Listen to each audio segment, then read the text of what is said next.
Welcome everybody to another BDA Boxing Podcast, broadcasting to you live from the true north. This is Mr. BDA with you, and as always with me, my co-host, King Bucho. King, are you there? Yes, sir. Alright. Now listen, you guys know the drill. If you want to join us, Google Hangouts, instant message, email address, top of the screen, boxingdebate@hotmail.com. That's boxingdebate@hotmail.com. And we got a lot to talk about. Contrary to last week, we didn't have that much boxing. This week, plenty of boxing for the next two, rather. Next 2 weeks, a lot of boxing, a lot of drama involved, a lot of good fights. Unfortunately for everybody, I just read that Gassiev versus Usyk is going to be cancelled, or postponed rather, not cancelled, postponed, because of an injury that Usyk sustained. I forget if it was to the hand or whatever, but that fight's going to be postponed. But that's what happens when you have so many great fights scheduled. One of them, statistically, one of them is going to fall off. And it's not going to be great fights all the time. So unfortunately, that's what happened. And but we still got great fights coming up, even though that was the one that I think most people were anticipating. Especially now that Golovkin-Canelo 2 fell off the map. But even then, look, as soon as Canelo tested hot for clenbuterol, I wasn't really that much interested in seeing the rematch. It really took a lot of luster off that matchup. But I still wanted to see it because it's a good fight. But then the more Canelo started talking and the more he started saying that it wasn't his fault and that it was Golovkin who couldn't stop talking about it and that it was Golovkin's fault, that he was scared of him, I just said, you know what, fuck this fight. And now Golovkin is in the quandary that he finds himself in, and it's all because primarily Canelo's fault.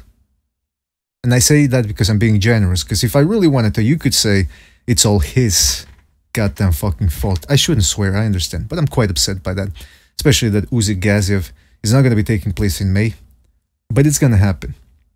I want to shout out to everybody in the chat. John Gonzalez says, God damn it, so disappointed. That was the only match I was looking forward to. But listen, we got plenty of matchups. BDA versus Golovkin in May. Now, you listen to me. You people want me dead, don't you? You want me dead so bad. It's like that scene in Dog Day Afternoon, you know? He wants to kill me so bad, he can smell it. That's what you guys want out of me, right?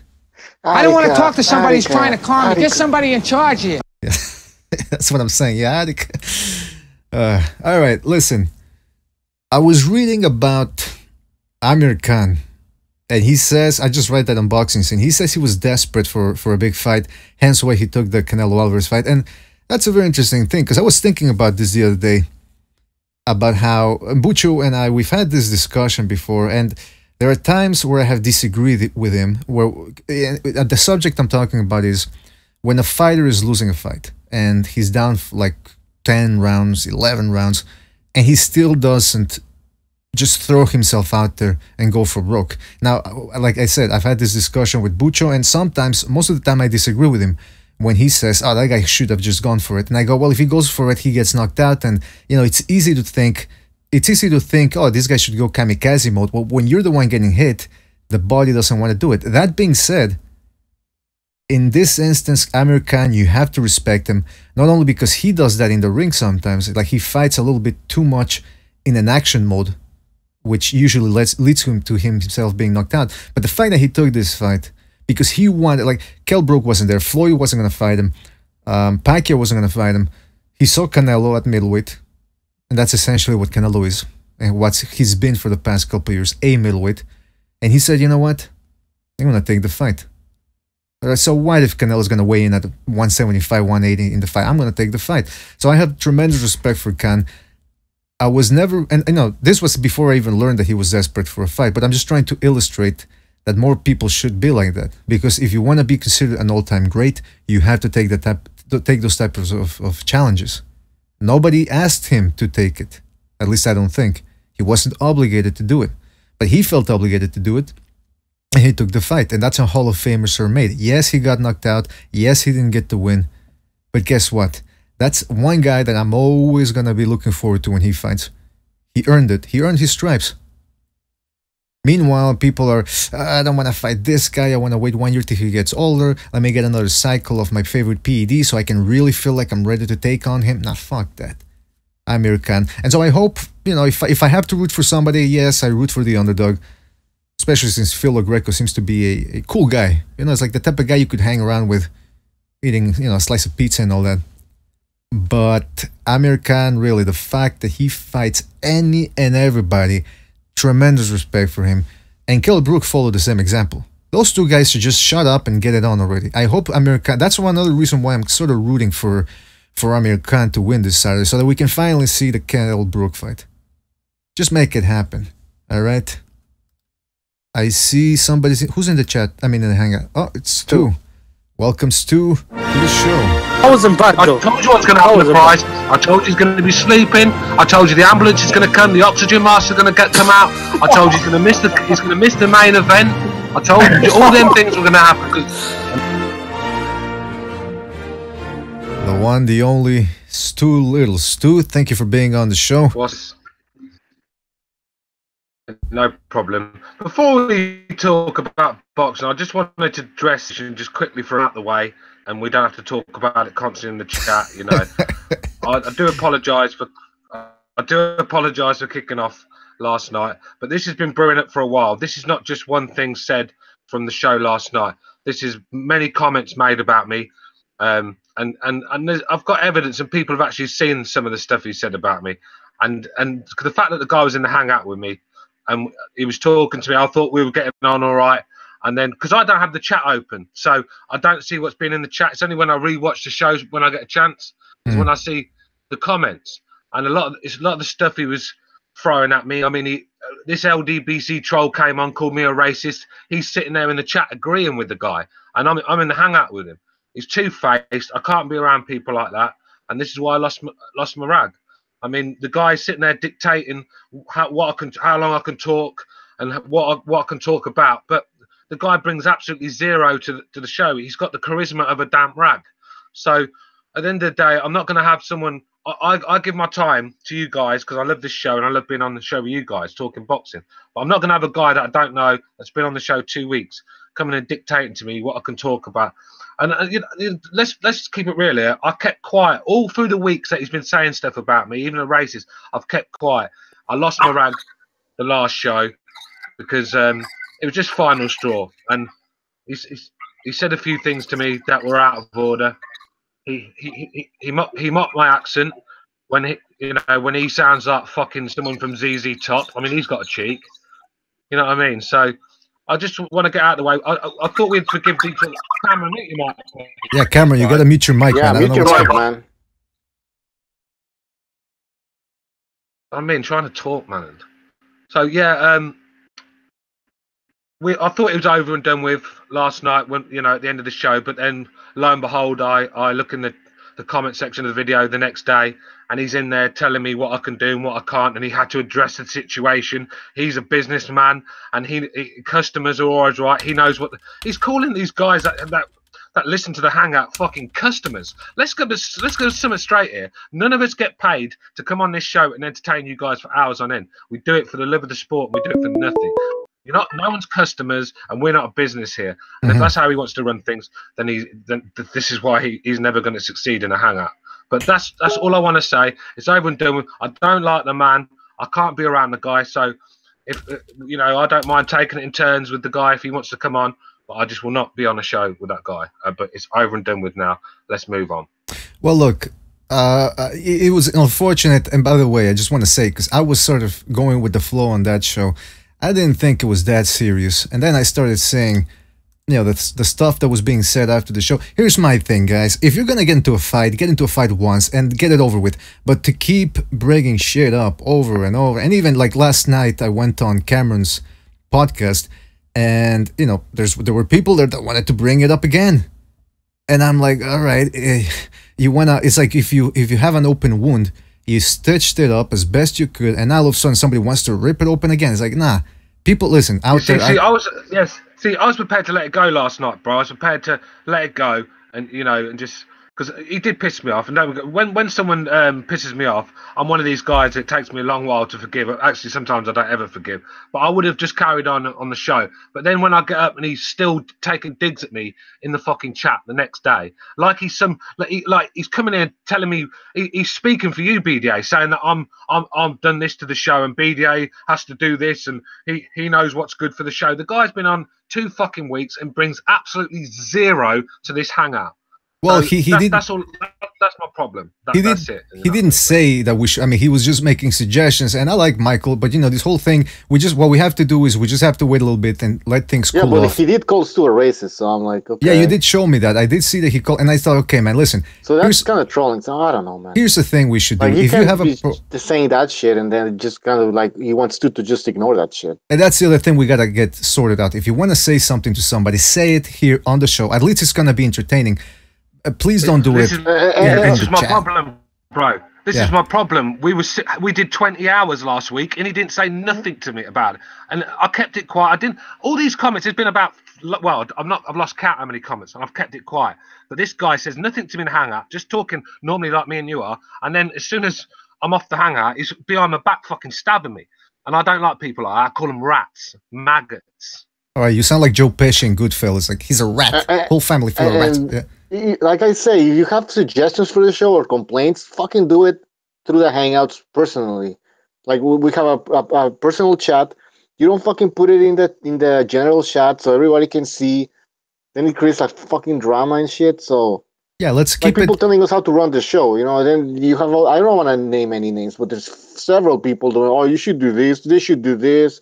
They should take control of the show. Like, fuck off, man. We'll do it how we want to do it, all right? And here's the other thing. I repeat, if you want to say something to somebody, if you want to call them an asshole, racist, whatever, do it on the show, because that way it's entertaining. And once the show's over, that's what I do. Once the show's done, I'm done. I don't want to be thinking about BDA boxing. I got other stuff. We all have stuff to do. Come on, let's face it. We're not here on the internet 24/7. So we've all got life here.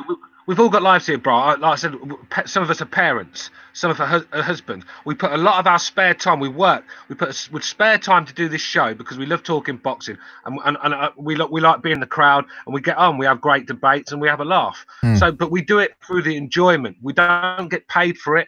And for you guys, the reason you're here is because you like what the show's about. So don't come on here and try to change it around to suit your agenda, because it's not going to happen. If you don't like it, just switch off. It's simple, isn't it? Yeah, and listen, let's like I said, once the show's done, I suggest everybody takes my approach to it, which is the show's done, it's over, wait till the next one.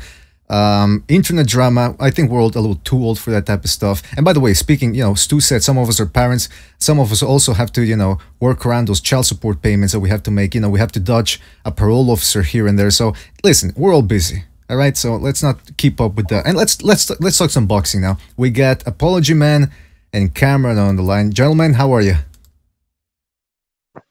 I'm all good. Hello, everyone. Hello, Apology. Cameron, we do have your introduction here. Cameron Gillon. Cameron Gillon. He looks like he put steroids in his shit. All right, we gotta.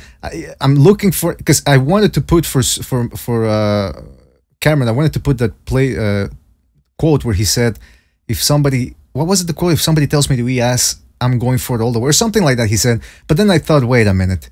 We already spent a whole show talking about ass eating. I don't know if it's going to get stale if that becomes his intro. I don't know what you guys think. Butcher, what do you think about that? Sorry, I'm in the chat. Okay. Well, Cameron, I'll ask you. What do you think? Is that a little overplayed at this point, the whole ass eating thing? Bro, I don't know what to say about this man. I mean, I got it out on the last show, didn't I? And no, sorry, the show before that, I thought, I got it out at the time. It was one of those nights where I was open to anything, and there's no point hiding from it. But for me, it's a closed book, the closed chapter of my life. This podcast has changed me. I'm a changed man. I won't be eating ass ever again. My goodness, we're like a Baptist church here. We cured you of your sins. That's what we did. I'll tell you something, man. I'll give you a funny story, man. This just literally happened like tonight. Better be funny. I followed this girl on Instagram, right? And all of a sudden, man, this fucking weirdo bloke of hers starts sending me messages saying, unfollow her, mate, you fucking sleaze. You don't even know her. Don't appreciate you looking pictures on my missus. Answer me, you pussy.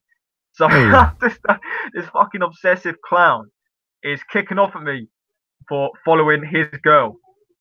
Fuck's sake. All right, you should probably be careful with that type of shit. And by the way, apology, man. Here's something I wanted to bring up again about everybody is sometimes you guys have a hard time hearing me, and you have a hard time hearing others. Because I was on Cameron's show last evening. Like I said, check out Cameron Gillon's channel, YouTube channel. Just write his name along with boxing, and you're gonna get his channel. And it was one of the first times or few times where I'm actually not. I'm not the host, I'm just in the hangout. And I didn't notice later on that when somebody spoke over me, it sort of killed my muted my connection. So I think that happens sometimes. Apology, man. I noticed that when people talk over you, your voice, the volume of your signal decreases. So I'm gonna have to ask for people, we're gonna have to moderate this a little bit better. So if I say, all right, apology, man, I'll ask you a specific question, and then Cameron, or then I'll say, like, somebody replies to my question, and then I'll say, all right, Stu, you get to, go ahead and reply to that, please, if you have something to say, or, you know what I mean? Because we can't be talking all over each other. That's how troubles start. So that's my suggestion, and I think we're gonna keep it that way for the meantime. Yeah, so I started the show off by rambling about Amir Khan, how much respect I have for him. I'll tell you this.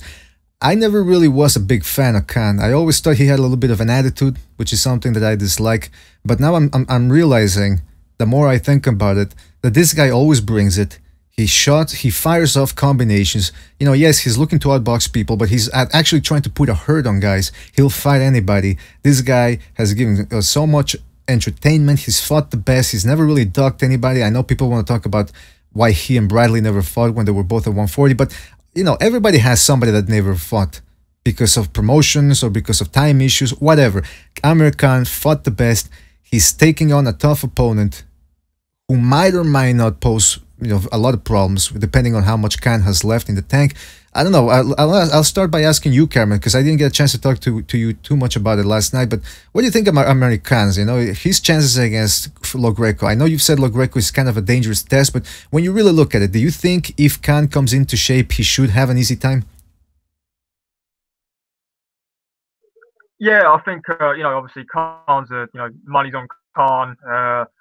Probably points decision for me. I think that's probably the safe bet. But I said a few times that I feel like Phil Greco try again in Khan's head at a press conference. He was trying to get under his skin about the comments about his wife and everything like that. And so I feel like that's Phil Greco's only hope really, just to kind of get in Khan's head. I expect he'll do it again this weekend, this Thursday or Wednesday, whenever the press conference is, and he'll try and get Khan emotionally involved, emotionally invested into this fight. So Khan then, I said last night, Khan's going to want to impress in this fight. It's his return fight for 2 years. It's an opponent that he should impress against. He should look good against. So he's going to want to go in there and do a job on him. So for me, Phil Greco, if he can get him fighting out of emotion and anger by getting under his skin, I feel like Phil Greco could have openings to land on Khan, because I don't care. I mean, Khan's shown it before. He fought Chris Algieri, who can't punch, and Algieri was putting hands on him and he was hurting him. So if Algieri can, then anybody can, I feel like. So for me, I feel like Khan wins this fight, but I wouldn't rule out Phil Greco knocking him out either. Well, that's the thing, because, well, first of all, in order to knock somebody out, first you have to start off by hitting him. And Amir Khan, last I saw of him, he still had pretty good legs against Canelo, moving around the ring. He was set up for that shot. He did get hit on the chin. So let me ask Apology Man this. I mean, do you think Lo Greco has the timing to knock out Amir Khan, or does he have the technique to corner him so he can get off that one lethal shot? I don't think so at all. But I would say he probably needs to make him like angry in the ring and just do whatever he can, like dirty tactics, holding, low blows and stuff like that to get him open. Other than that, Khan should win easy. Stu, I'll ask you this. What do you make of this matchup? Is this something you're looking forward to as part of this jam-packed Boxing Saturday we got going on? Yeah, I mean, it's an Amir Khan fight. It's going to be exciting, isn't it? That's for sure. it's not a great fight on paper, but where is Amir Khan at the moment? 2 years it's been since his last fight, and that he was savagely knocked out. So I just don't know where Amir Khan is right now. I mean, you're not gonna get better as a fighter getting knocked out like that, surely. Yeah, So that's true. we'll have to see. I mean, Greco's tough. You know, he's going to bring it to Khan. It's whether Khan's chin can hold it. You know, that's all it is with Khan. You know, you can break down an Amir Khan fight all you like, but it's whether his chin's going to hold up at the end of the day. Yeah, now that's the thing. It's gonna hold up, you say, but can we agree that sometimes? Well, I mean, I don't know, but I mean, sometimes if a guy gets knocked out way too many times, there is a tendency for that chin to sort of start becoming weaker and weaker. I mean, I don't know. Do you think? That's what I just said, bro. It's not going to hold up. It's whether his chin holds up or not. Okay, I thought you said it was gonna hold. I thought you said it was gonna hold up. No, I just said it's whether it's going to hold up or not. Man, that's a tough question whether he can hold up. Now, here's the other thing, and I'll ask Cameron this. But fucking Lo Greco was getting outboxed by Sean Porter. So is it impossible to believe that maybe Amir Khan, all he has to do is show up, not get hit, and he wins the decision? Yeah, but the problem is with Khan, he's not Sean Porter. Sean Porter can take shots. You know, Khan's gonna have to. You know, I mean, this is the good thing about Khan fighting. You know, like, he could be boxing a guy. Stu said it numerous times on previous shows. He could be winning 11 rounds and he can still get knocked out. So, you know, for me, every minute of every round until that bell's over, Amir Khan's got a chance of getting beat. So for me, but I said it a few times. Phil Greco, you know, he took the Spence fight on short notice and he was landing shots on Spence. I mean, you know, Spence is a better boxer than Khan, a lot better. So, you know, for me, if you can land on Spence, you can land on Khan. I mean, Khan's there to be hit. Let's not get it twisted. Khan's there to be hit. He's flashy, you know what I mean? That's all he is. He's fast, but there's no real sort of IQ there. Or, you know, so for me, it's just kind of, you know, he's going to have chances to tag Khan, and if he does, it only takes one shot with him. Yeah, that's the thing with fucking Khan. You never know who, like you said, Algieri fucking hurt him. Algieri. And I know Algieri, listen, Algieri, if any one of us was in there with him, he would knock us out if he wanted to. But when it comes to fighting the top professionals, the top welterweights in the world, he just doesn't really quite match up when it comes to power. And he was able to stun Khan. I mean, we've been over how many times Khan, the number of times he's been stunned or dropped. Even when he started his career, he was getting dropped by local guys, you know, like British guys. So, I mean, I don't know if he's going to be able to hold up against Lo Greco. That being said, let's go to the future a little bit. Let's say Amir Khan comes out on top. And he's now signed, I believe, with Frank Warren, correct? Or with Eddie Hearn, I forget. Who did he sign up with? Eddie Hearn. Eddie Hearn? Okay, yeah. So there is the hope that there's a Kell Brook fight down the line. Who's still excited for a Brook versus Khan fight in this hangout? Not really, man. Nope. Yeah, I'm still excited. Cameron, you said no. No, man. I mean, if the fight happens, I'll watch it. But, like, you know, I mean, everybody will watch it. You know, it depends really. Say if they both get one good win. Say if, you know, Khan fights someone legit after this, beats him, and Brook, you know, gets a win as well. Maybe I'll get invested in it again. But these are two guys that are coming off, you know, losses. You know, bad losses as well. But for me, I mean, I think if that fight happens, no matter when it happens, I do think Kell Brook actually destroys Amir Khan. I feel like Khan be sleeping on the canvas again. So, you know, I feel like there's only one winner in that fight anyway.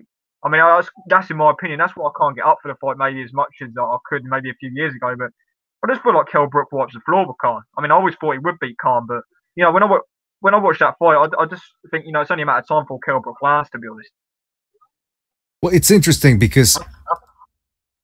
I was just going to say, I think the fight, you can leave a fight to drag on too long, and I think this is what promoters do. They try to drag the fight on so it makes more money, but actually it gets less attention as you drag it on. A bit like Wilde and Joshua. I mean, if they keep having terrible performances, that fight's going to die. I think Khan and Brooks, when the fight should have happened, it didn't. And I think it's going to be one of them where Pacquiao, Mayweather, where we just fought each other far too late, and we didn't get to see the best of them.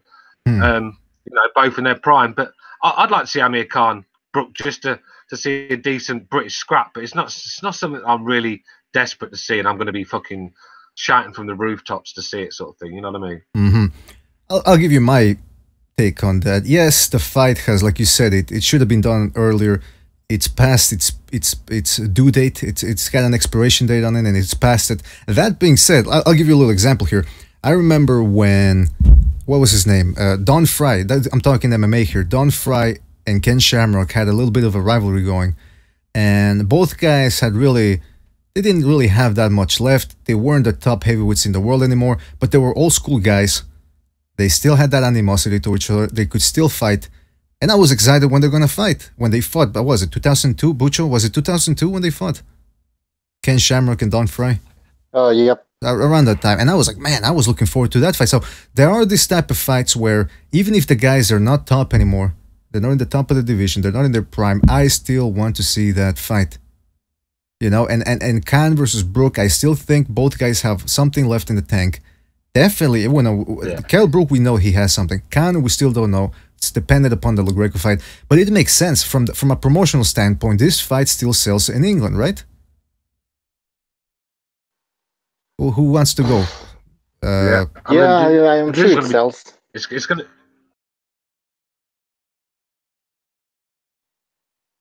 All right, there you go. Everybody's sure it sells. So I'm looking forward to it. And that's all. Bro, I missed what you said there, bro. What was it? Because I said Kell Brook, who, you know, obviously from a financial standpoint in England, Kell Brook versus Amir Khan still does good numbers, right? Yeah, man, it'll do. You know, still do solid pay-per-view numbers. I mean, it's not as big as it was. You know what I mean? I mean, Eddie Hearn said the other day in some interview that he feels it's still as big as it was. It's just lost a bit of attraction. I mean, of course he's going to say that. But, you know, for me, it's still a good fight. I mean, I've always thought there's one winner, like I said, and that's Kell Brook. I just feel like Kell Brook overall is a better fighter than Khan by quite a fair bit of distance. So, you know, I watched the fight. I think a lot of people will watch the fight, even though it's kind of one of those fights where it's like Mayweather Pacquiao. You'll still watch it, but you know, neither guy are fighting each other when they should have fought. That's the issue with that. Well, you know when it should have happened, man? It should have happened when Brook beat Porter and he beat Jojo Dan. And then Khan obviously beat Alexander. They should have fought in the summer of 2015. And obviously, we're 3 years over that now? So they've just marinated it too long and they paid the price. Yeah, I mean, they're not as sharp as they were. At least definitely Khan. Because, I mean, Brook he's been stopped twice, but that was against real top-notch opposition. Amir Khan got knocked out by Canelo. Again, top-notch, bigger opposition, but he's had those other concussions in the past. Apology, man. How about you? Would you be willing to shell out money to watch that fight, or would you go the route of internet, alternatives?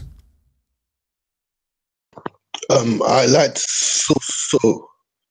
support the sport any way I can. So probably, and it's two good fighters, definitely. All right, good answer. Of course, no one's gonna admit that they would watch this fight from an illegit position or an illegitimate way. So good answer there. Apology. Now here's the thing. One of the reasons why I love doing this show is because you guys keep me up to date with fights that I might not have seen. This past weekend rather, Christopher Rosales had an upset, flyweight upset over Daigo Higa, who was considered number 2 guy in the division. Higa couldn't make the weight, so he lost the title. What was it? WBC, I think, flyweight title. He ended up getting stopped by Christopher Rosales. Christopher Rosales, tall guy for his division. Some mean inside punching, body punching, uppercuts. So he sets himself up in a division where, and by the way, we haven't gotten to this subject yet, so let's get right onto it. Donnie Nietes, from what I read, is moving up to 115. He will no longer remain at 112. So with Daigo Higa not being able to make weight and getting stopped, Christopher Rosales sets himself up in a division that is wide open and in a division that I am not all that familiar with. Let's take a look at the rankings before we continue this conversation. Bucho, I'm looking for, is there a new, I'm looking if there's a way that I can put up the rankings in this new, it's okay, I got it. Okay, so there you guys have it. Christopher Rosales from Nicaragua. I'm saying that in the Spanish accent, Nicaragua. Christopher Rosales, 26 wins, 3 losses, 17 knockouts. And if you go to his box rec, you can see his age. He is only 23, and already he's got a solid win. He's a veteran. He's already tasted defeat. He lost to Andrew Selby in 2017 by unanimous decision. We'll get more on that later on. Let's go back to the rankings here. Francisco Rodriguez Jr., very tough guy. Love his hooks to the body. Masayuki Kurata, I'm not that familiar with him. Kosei Tanaka, of course, reverse lead turned us on to this guy. He is a phenom when it comes to talent. Andrew Selby, who beat Christopher Rosales. Sho Kimura, Moruti Mathalain from South Africa. Artem Dalakian from the Ukraine, 16-0, flashy record. And of course, Higa is going to have to drop, and Nodinietis is no longer there. Guys, what did you make of Christopher Rosales, and are all of a sudden, are you more interested in this division than you were before?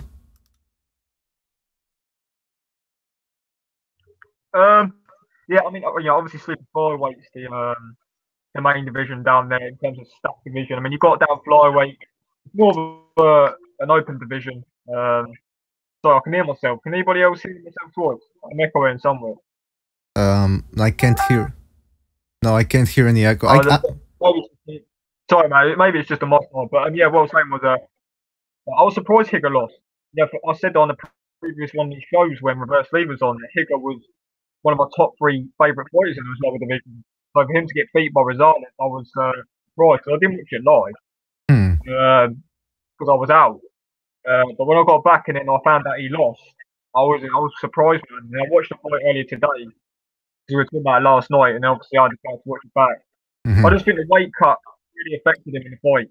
So for me, I feel like Higa will be up to super flyweight now, and he might do well there. But I don't know, man, I feel like he got exposed a bit in that fight.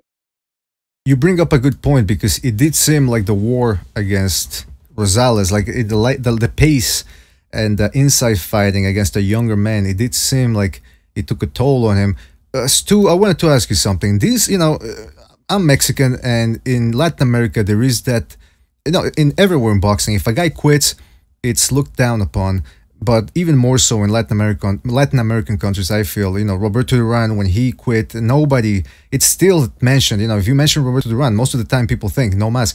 When it comes to the Japanese fighter, they have the Bushido spirit, which is, and they have the Japanese kamikaze spirit and committing seppuku when things go bad. Do you think it affects Japanese people that much as in Latin America, or as long as you give it your all, they don't care if you quit or not? Well, the Japanese, especially there is an echo, especially the East Asians, they very proud people, man. I mean, Ray Mancini killed a guy from, I think it was from Korea or Japan, somewhere like that. Yeah, Korea. This guy was going, yeah, I've got a terrible echo, sorry, bro. Don't worry, keep it's coming from you. It's coming from you, BDA. Like yours is lightening up when Stuart talks. That's fair. It's stopped now. It's stopped? Okay. Yeah, it's stopped now. Yeah. I mean, they're very proud people. I mean, they will fucking gladly get in a plane and fly it into their enemy's fucking soldiers. So that's where kamikazes come from, isn't it? Japan and all around there. So these people, they put their lives on the line. I think any nation hates to see a quitter. I mean, it's just something, it leaves a bad taste in your mouth, especially when you're carrying the flag into the ring, you're representing your country, and then you're doing an Andre Durrell. I mean, thank God that guy ain't British. He'd have disgraced our country. Yeah, Durrell, we talked about this a little bit in one show, and some people were saying, well, but he got knocked out. Look, when you get punched and you look at the referee, you complain, and then you go down, you're faking it. I'm sorry, I don't have, and I told him, I told a woman I was with one time, listen, don't fake it. All right, I hate a woman that fakes it. And she, you know how women are. But that's the thing. If you're going to fake it, you're going to piss people off. All right. And I think that's what made it worse with Durrell. But anyway, I don't want to get back into the whole Durrell thing. Poor guy, his career isn't going well right now. So, hey, don't want to kick him in when he's down. That being said, you're right. In Japan, nobody likes a quitter. But I had thought, the way I remember it was that in Japan, as long as you gave it your all and you displayed heart in the ring, they didn't really care that much if you stopped fighting. Because that's what, by the way, if people didn't see the Higa fight, spoilers, but that's what happened. He somebody stopped in his corner. Cameron or Apology, are you aware who was it? The corner, or was it Higa himself who indicated he didn't want to he no longer wanted to continue? Can I just say something real quick before I answer that question? Oh yeah, go ahead, go ahead. These lower divisions, man, they get absolutely no respect at all. And these people are fighting each other, putting on good fights. And you have these so-called boxing fans like in the welterweight division, the light middleweight division, the heavyweight division. And these guys are not fighting each other at all. Like, it's taken 2 years to make these fights. And people are just pulling out, saying they're injured, just completely ducking. And I just want to put that out there. Like, true boxing fans will appreciate these types of division, these types of fights. Yeah, because these guys in the lower weight divisions, have to fight each other to actually earn a proper living. I mean, most of these guys in Japan, South Africa, and where all these sort of flyweights are from, when they fight guys that are, not really known, they don't really make a lot of money. So a lot of these guys down the lower weight divisions have to fight each other to make the money. Whereas further you go up in the sort of weight divisions, there's pay-per-view, there's big American networks and things like that. So for me, that's why these guys fight each other in the lower weight divisions, because they have no choice but to if they want to make a decent living. Because you look at the super flyweight numbers, Swiss gets Saul Rummenstein made $750,000 for the last fight against Estrada. I mean, the guy was making like $40,000 before he even fought Roman Gonzalez. So it kind of tells you, these guys, once they start fighting each other in the lower weight divisions, there's a massive difference in money making. So I feel like that's why they fight each other compared to the guys in the other divisions. Because you look at some of the PBC guys in the welterweight division, they can fight nobody. I mean, you saw Garcia; he got paid $1 million to fight Paulie Malignaggi, man. So I think that's why they, these lower weight divisions put on better fights and more competitive fights. Yeah, and that's what HBO. Yeah, go ahead, Apology. Go ahead. Yeah, there's way too much money in in America and PBC. That's why these guys will fight like bums and get paid $1 million, $2 million. It's ridiculous. Yeah, and that's what HBO should have done a long time ago. I mean, I'm sorry. It's on the one hand, it's good business, but I mean, definitely the way these guys, like you said, Apology, these guys fight each other. Meanwhile, at heavyweight, middleweight, everyone's dancing around each other, making excuses. Talk to my promoter. No, fucking talk to me. Let's make the fight. These guys over the lower weights, partly it's because they have no choice. They have to fight each other if they want to even get in the range of $100,000. But they make those fights, and that's what HBO should be doing. It's about time that they started covering the flyweights. They should have done that a long time ago, and I'm partly to blame as well. I mean, or guilty of that, of ignoring the lower weights. It's only when Reverse Lee told me about Kosaka, not Kosaka. What's his? What was the name of the guy that I mentioned before? He's 11-0. Kosei Tanaka. I saw the guy and I said, listen.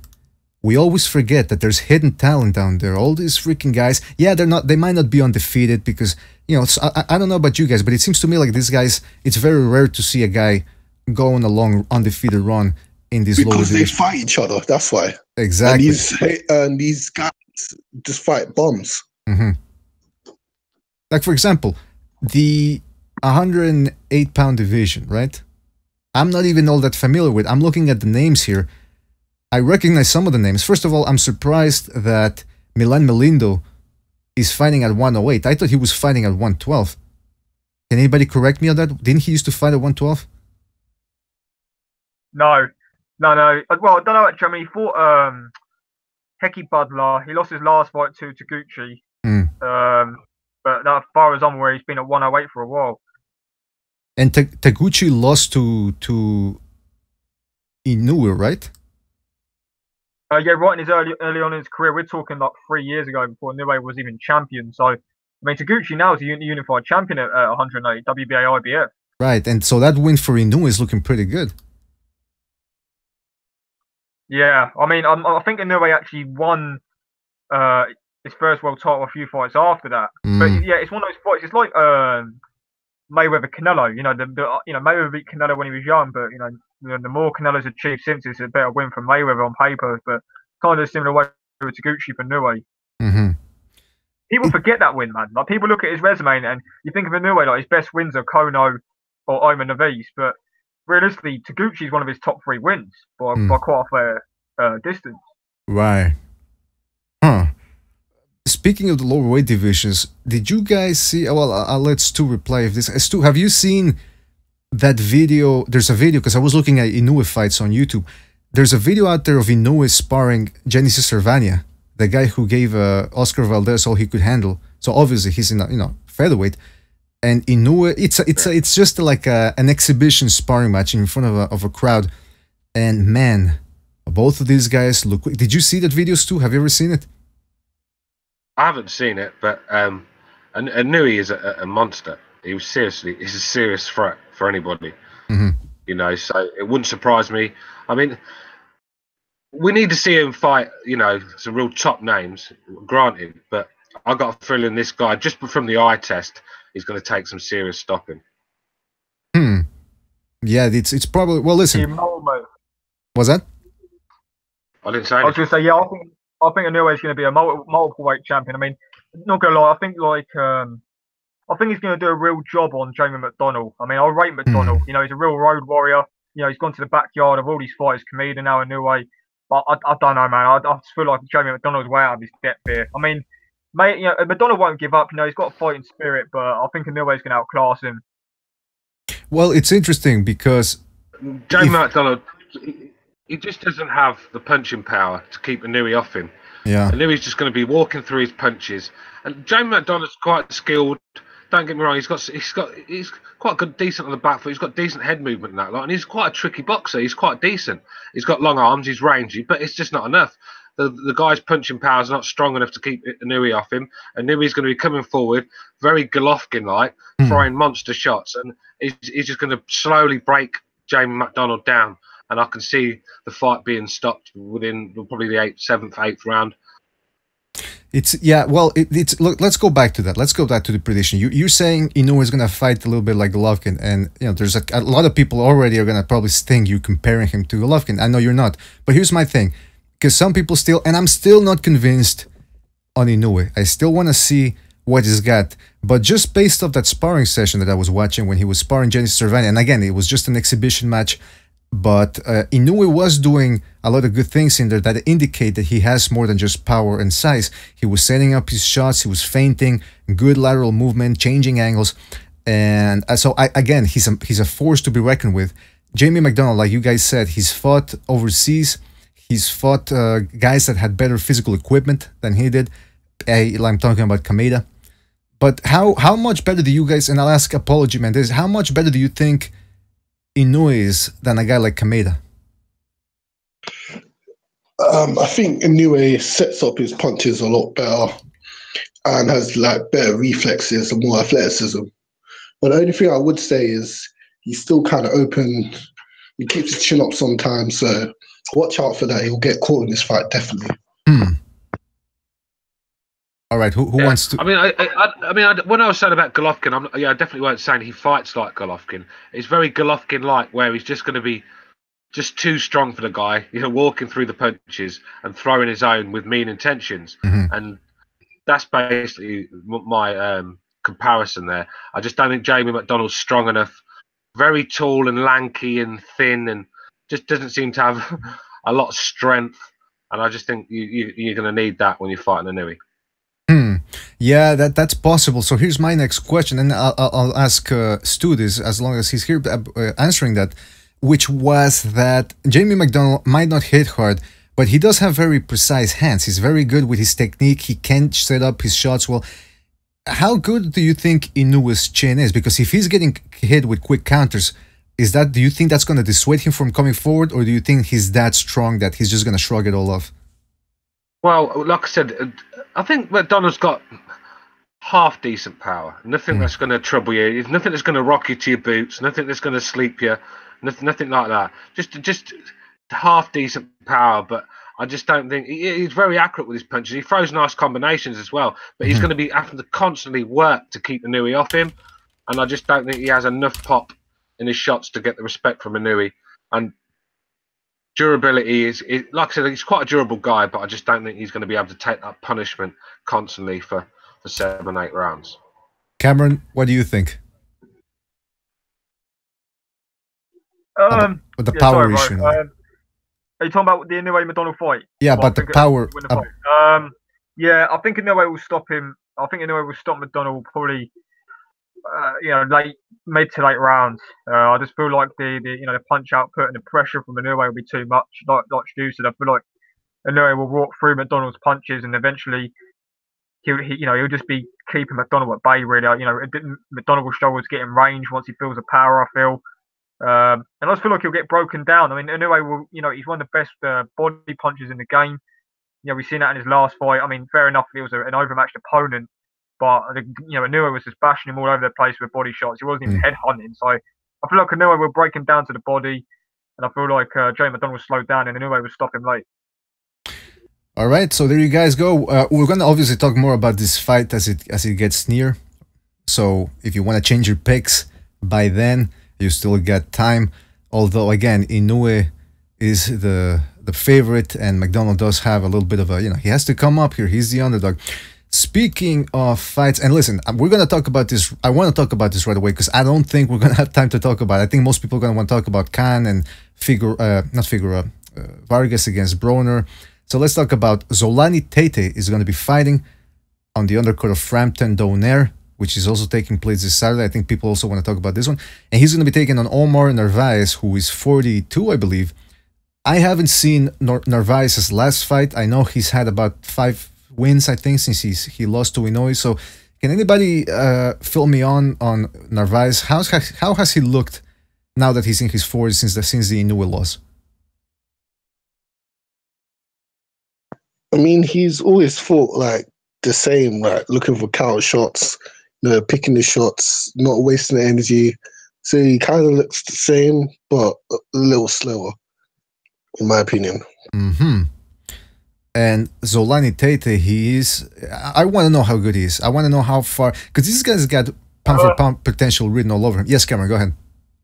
Sorry, bro. I was just going to talk about Narvaez. Yeah, the last time I saw him fight was when he fought Nikolai Potapov in Argentina. He was undefeated, and that's the fight that actually got him the mandatory spot for Tete. And I actually thought Narvaez was going to lose that fight, but he stopped him. So I mean, I think he's actually, I think he's been undefeated since he lost to Inoue, and that was what, 4 years ago. So he's up at bantamweight now. He hasn't lost a bantamweight. Realistically, I mean, you saw Tete's last fight. It was shocking. It's like a 20-second knockout. I think Narvaez will pose problems. We're talking about a guy who's 40-odd-year-old now. Like I probably said, he slowed down. Obviously, those lower weight divisions at 40 years old, you are going to be slowing down. But I feel like he's got enough in the tank still. He's got the power. He looks stronger at bantamweight. Maybe the weight has definitely slowed him down, but I feel like he's got the experience. And he has got the boxing IQ. I think overall he's a good fighter. He's always been a good fighter. So I feel like he'll give Tete problems, but I just feel like Tete's, I think his speed, his footwork, and his kind of punch variety will just be too much for him in the end. So you're going with Tate by decision? Yeah, I'd say decision. I'm going to go with decision. I want to say Tete stoppage, but I feel like Narvaez will be able to do enough to avoid that. Stu, what do you think? I'm going for a Tete stoppage. Oh, so Stu's going for Tete is a very underrated fighter. I think he's just he's with Frank Warren, and I just don't think Frank Warren's given the push that he really needed. The fact that he's an African in Europe is not helping, obviously, his brand, but this guy is a serious threat for anyone. Really good fight. I mean, I think his last fight, I watched him, it lasted like 10 seconds. And this was a guy that, another African guy I think he was fighting, who's a very, very dangerous opponent himself. I think he was unbeaten at the time. I think this fight was built up to be quite a close fight, and Tete destroyed him in 10 seconds. So, yeah, Tete, man, I've got to go with Tete. He's a very good fighter. Now, do you say that because, like Cameron said, that Omar Narvaez is just a tiny, he's not as fast as he used to be, and of course his style has always been more or less speed dependent or mobile dependent. Is this just one of those cases where when it's a guy who's a counterpuncher against an aggressive counterpuncher, it's usually the faster counterpuncher that gets the nod in those type of affairs? Yeah, I just think Tete is at top of his game at the moment. It's I just don't see it any other way, bro. I can try and break this fight down. I just think Tete's at the peak of his career, and I think this guy is a serious threat in the division. He's going to be a match for anybody, and I just think he wins this by stoppage. All right, so there you have it, guys. Zolani Tete quietly but surely building himself up. A nice little record. Can I just say one thing, BDA? Yeah, go ahead. I was going to say, because I think this is, one of the best fights going to be made in the sport. If Tete beats Naves and Inoue beats McDonald, they have to make Tete Inoue next. There has to be made. Yeah, that was going to be my next question, man. I don't think Inoue's going to fight him. I don't know. Inoue seems to like to maneuver himself around and try to get big fights. If the big fight's not there, he won't take them and keeps moving up. So I don't like that about him. Other than that, he's a good fighter, but he keeps on maneuvering himself around and not taking big fights. All right. He ducked the whole division when Remy Gonzalez lost and just moved up. Well, I know somebody who agrees with you. We got Precise and we got Recognize the Matrix on the line. Oh, shit. Where the fuck is this shit? Hold on a second. I'm not sharp right now. Dependent upon how you interpret the data. What's up with all the transvestites in Hollywood, though? Because if you're a postmodernist and you don't have any standards, you're always going to keep moving the goalpost, and you're never going to stick to your own standards because you don't have any standards.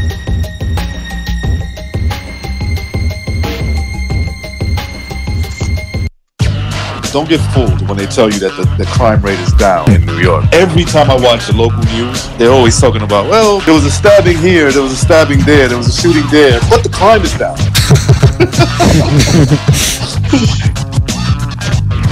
That's right. We got Recognize and Precise on. Guys, thank you for being on. As always, appreciate your time. We're talking about Zolani Tete taking Narvaez this Saturday on the undercard of Frampton versus Donaire. And I want to start off with Precise because Apology Manager says something that you mentioned before, which is Inoue. You're not quite sold on the guy. You don't like the fact that he never fought the best at 115. That being said, would you still be willing to see, or would you still be excited to see, like they said, if Tete wins this Saturday and Inoue gets past McDonald? Is that a fight you would still be looking forward to? Sure. I mean, I think he's a good fighter. I don't want people to misinterpret what I'm saying. I just don't think his performances or his track record really justifies all the hype that he's getting from some people. But he's a good fighter. He's a good fighter. I give him his props. I just, like Apology mentioned, he ducked the entire flyweight division, and then basically the entire when all the flyweights moved up to superfly, he ducked them too. What a great addition he would have been to that whole mix, right? And that's just a shame. But the guy's kind of a cherry picker and a ducker, and it is what it is. All right, so yeah, there you go. I'll ask Recognize the same question. I mean, Tete versus Narvaez. First of all, and I'll ask Precise afterwards because I forgot to get yours in. But Recognize Tete Narvaez. Are you familiar with those guys? Are you interested in watching that fight? I have to be honest. I don't follow. First of all, I want to know if you guys can hear me okay. Oh, yeah, keep talking because I think you're cutting off a little bit. All right, because where I'm at, I got bad reception. I think I'm getting bad reception, but I don't really follow those weight classes. Although I'm aware of Inoue and that Omar Narvaez, right? Yeah, that's his name. Yeah. Well, I'm aware of his name. Inoue is the one that I really know about more, and so honestly, yeah, like I want to see him in a big fight. He looks like the real deal. I can't say for sure that he is, but from the size of him, he might be too big for those guys, and he looks like he's a killer. He'll knock the smaller guy out. So I want to see him in there, obviously, with some bigger names that I'm more with. I would have loved to see Rung be like a casual when it comes to these lower weight classes, but it is what it is. I don't really follow it that much. I would have loved to see him fight Rung Visai. I thought that would have been a great fight. Yeah, I'm on the Listen, same. bro, if you recognise, if you know at Newey and Rumman side, you're not a casual. I can guarantee you that. Yeah, that's the thing. Well, I mean, in terms when it comes to the when it comes to that weight class, like the smaller weight classes, you know, like I don't know all the names, like all the top guys. I'm starting to get a little familiar with it, you know, trying to pay more attention to. He's very talented. But yeah, you know, when it comes to Inouye, he looks like a killer. You know, he has a really good punch. That could be size. I do agree with some of the criticism of his total boxing technique, but that could also be, you know, when you don't fear anything coming back. You know what I'm saying? Like fighters fight different when they're not when they feel that whatever weight class they're in, and they haven't felt a punch that makes them defensive or technique, you know, that could be Inouye's case. So he does look like a good puncher, and I think somebody said he sets up his punches well. Watch some more tape on him, but yeah, I just want to see the guy in some big fight where guys have a chance of beating him. Well, I'm on the same boat as you. I'm not all that familiar with under 115, 112. I haven't been catching. I have a lot of catching up to do, and that's what I've been trying to do this past week. So there's no shame at all, man. I mean, the big divisions, you know, over 126, that's where most of the action is. So that's usually how it's been for the past couple of years. But there's a lot of potential down there. A lot of potential. Precise, yeah. I wanted to get your prediction. I forgot to ask you your prediction on Tate versus Narvaez.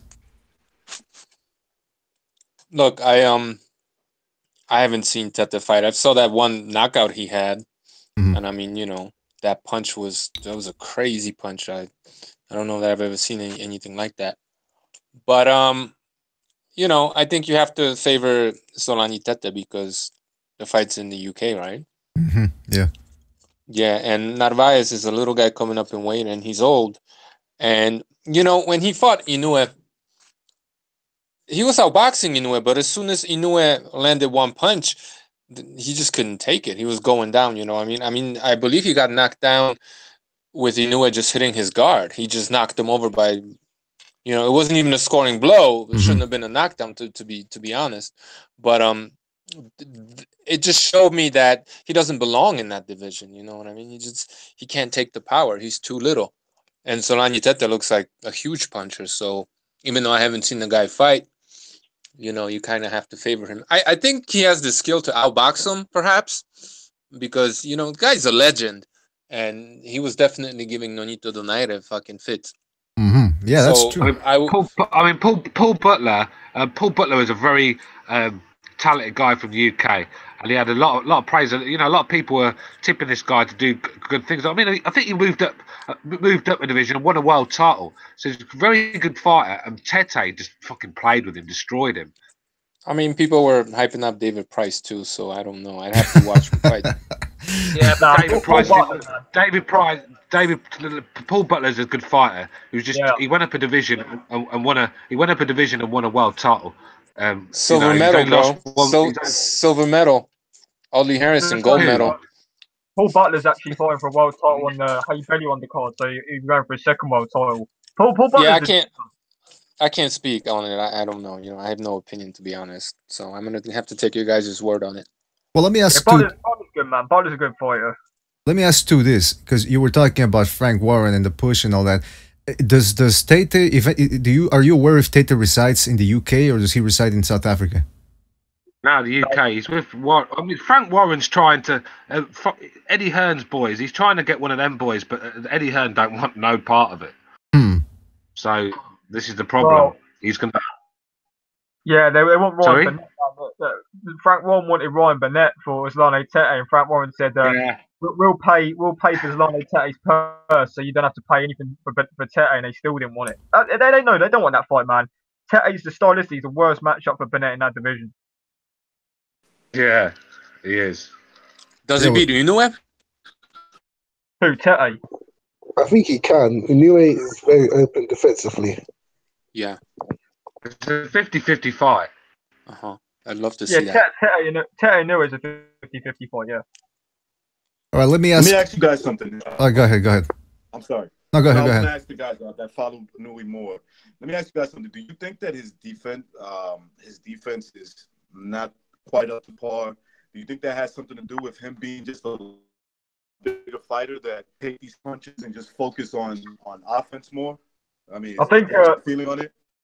Yeah, man. I think you hit the nail on the head. I feel like because he's been so big compared to he started at flyweight, man. I mean, Inoue's been bigger than all these guys in the division, and he's just been able to walk through these guys' punches, and he's not really had to focus on defense because he's been able to take these guys' punches. So the more he moves up the weights, I do think Prezide's got a good point about Inoue's defense and things like that, because we're going to see how good he really is at bantamweight. I feel because he's going to be facing bigger guys. Tete can punch. Most of these bantamweights can punch. So I feel like we're going to see the best of Inoue here, whether he is legit the real deal or not. I mean, you saw what happened to Diego Higa on the weekend. We all thought he was legit goods, and we saw what happened there. So yeah, that's a good point. A lot of these Japanese fighters, they get found out when they start fighting, other world-class fighters from other countries. A lot of them get found out. Uchiyama got found out.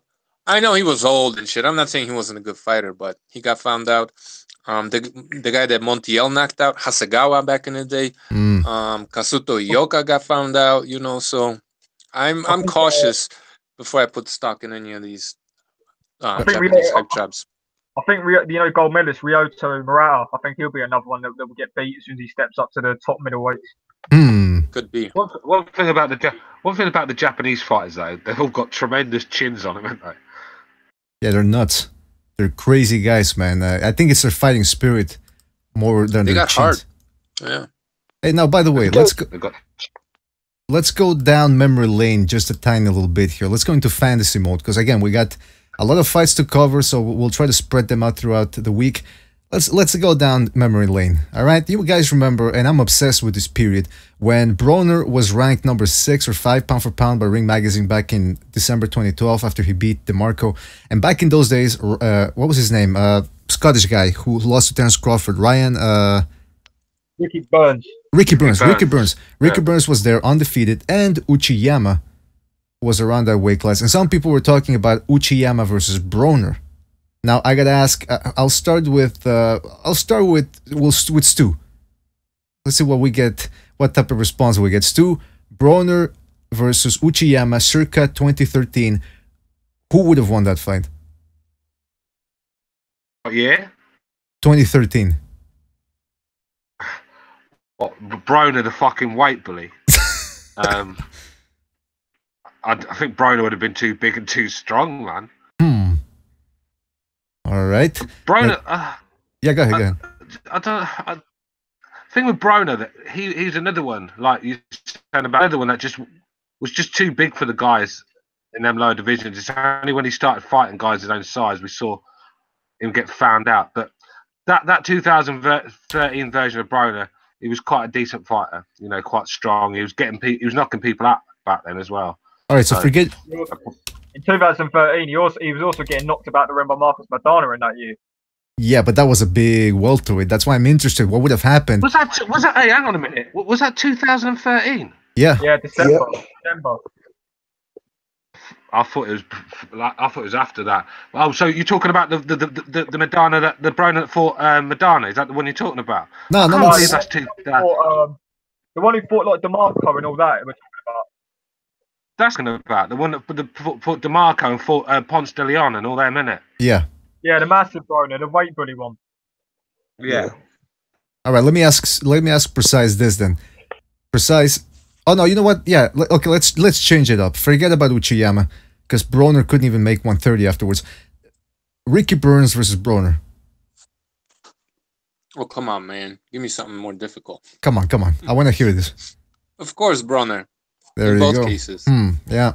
Now, do you think because he was actually better than Burns or because of the weight difference? Mostly the weight, and Uchiyama and Ricky are kind of upright, and those are the kind of guys he likes to feast on. If you give him a little bit of head movement and you start bending at the waist, that's where he really struggles. A la Paulie Malignaggi, the Tarahumara guy, what the fuck is his name? Ponce de Leon and Fernando Quintero. And those were like the 3 examples I could think of. Yeah, those guys. Yeah, you had to move a little bit to really cause Broner problems, or just fucking overpower him like Maidana did. Recognize, what do you think? I mean, Broner at one, if he would have stayed at lightweight, do you think he could have had a better run than the one we saw from him in the high weights?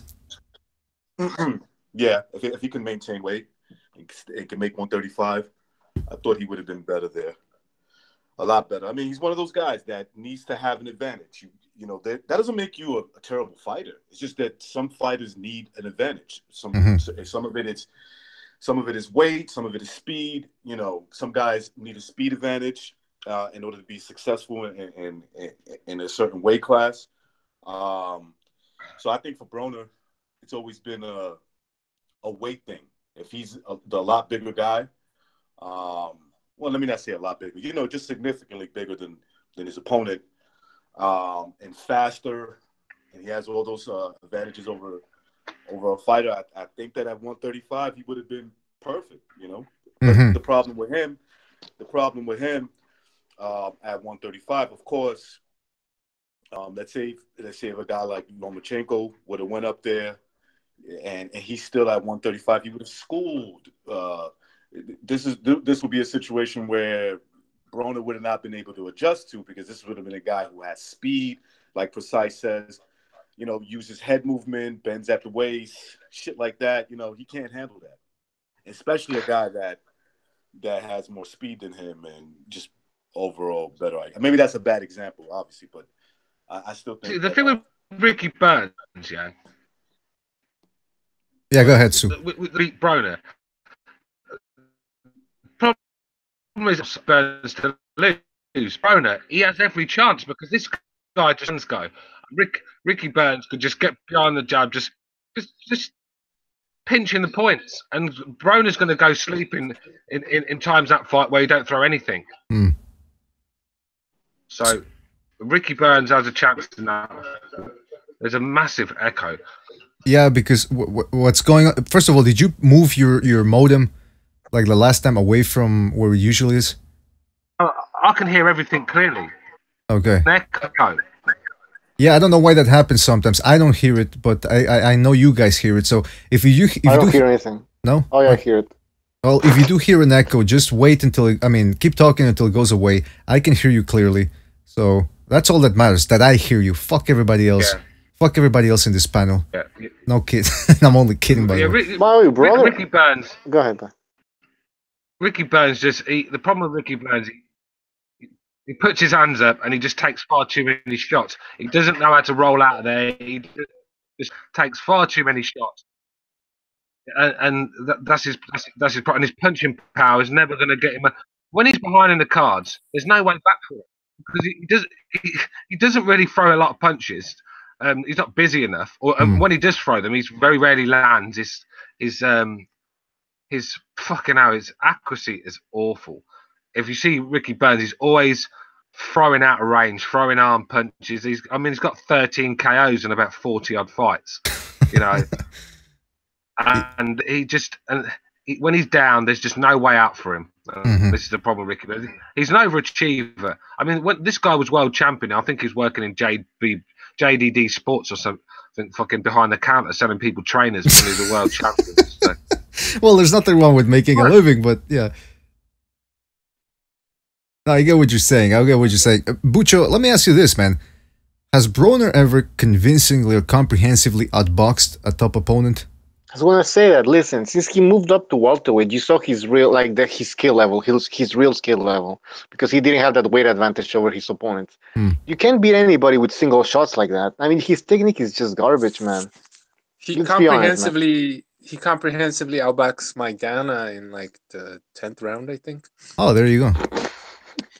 I mean, please, man. I think he lost to Granados as well. I mean, please, man. This guy, who the hell is Granados, man? Come on. I mean, he's not. No, let's be okay. Yeah, he sucks. Well, I would say he sucks, but. Well, I mean, come on. He doesn't. Granados isn't even that good, man. Either. Yeah, he likes the technique to really make it far, but look how he throws his punches, man. Yeah, and that he could have knocked out Broner if he actually knew how to throw fucking decent hooks and stuff like that, man. That's what. But listen, look. The point with Broner is he's pretty good. I don't think he's as trash as people make him out to be. But that was my point with the question is that's why he was never, when people were saying, oh, he's going to be the next Floyd Mayweather, based on what? Mayweather was outboxing and stopping Genaro Hernandez only 2 years in as a pro. Broner was struggling with, what was the guy's name? Quintero and Ponce de Leon. Listen, when you're getting outboxed by Ponce de Leon, you know there's something wrong. He wasn't having a bad day or anything. He just couldn't outbox Ponce de Leon. And that's really it. But then, listen, we'll get back to Broner later on. But hey, here's an interesting question. If he would have stayed a lightweight, he would have met up some interesting opposition. I don't think he would have fought Terence Crawford. But if he would have stayed there in 2013, 2014, that's when Lomachenko started fighting. Then again, he was at 126, but it wouldn't have been that far off before him and Lomachenko would have been around the same weight division. But if Quintero was outboxing Broner, you gotta wonder what Lomachenko could still do. I mean, listen, would you guys still pick, let's say they fight at 140. Who do you pick, Lomachenko or Broner? Lomachenko, if we had a What are you asking us, man? You know why I'm asking you? Because I want to make a point. I want to make the point. Lomachenko will beat him at coming in at 130 at the weigh-in, and what is it? He comes in at 140. Ring. Say one thing, man. And Broner could come in at 150, 152. He'll whip his ass. Oh, he'll make him quit. After that fight, about billions will be about retirement, mate. Seriously.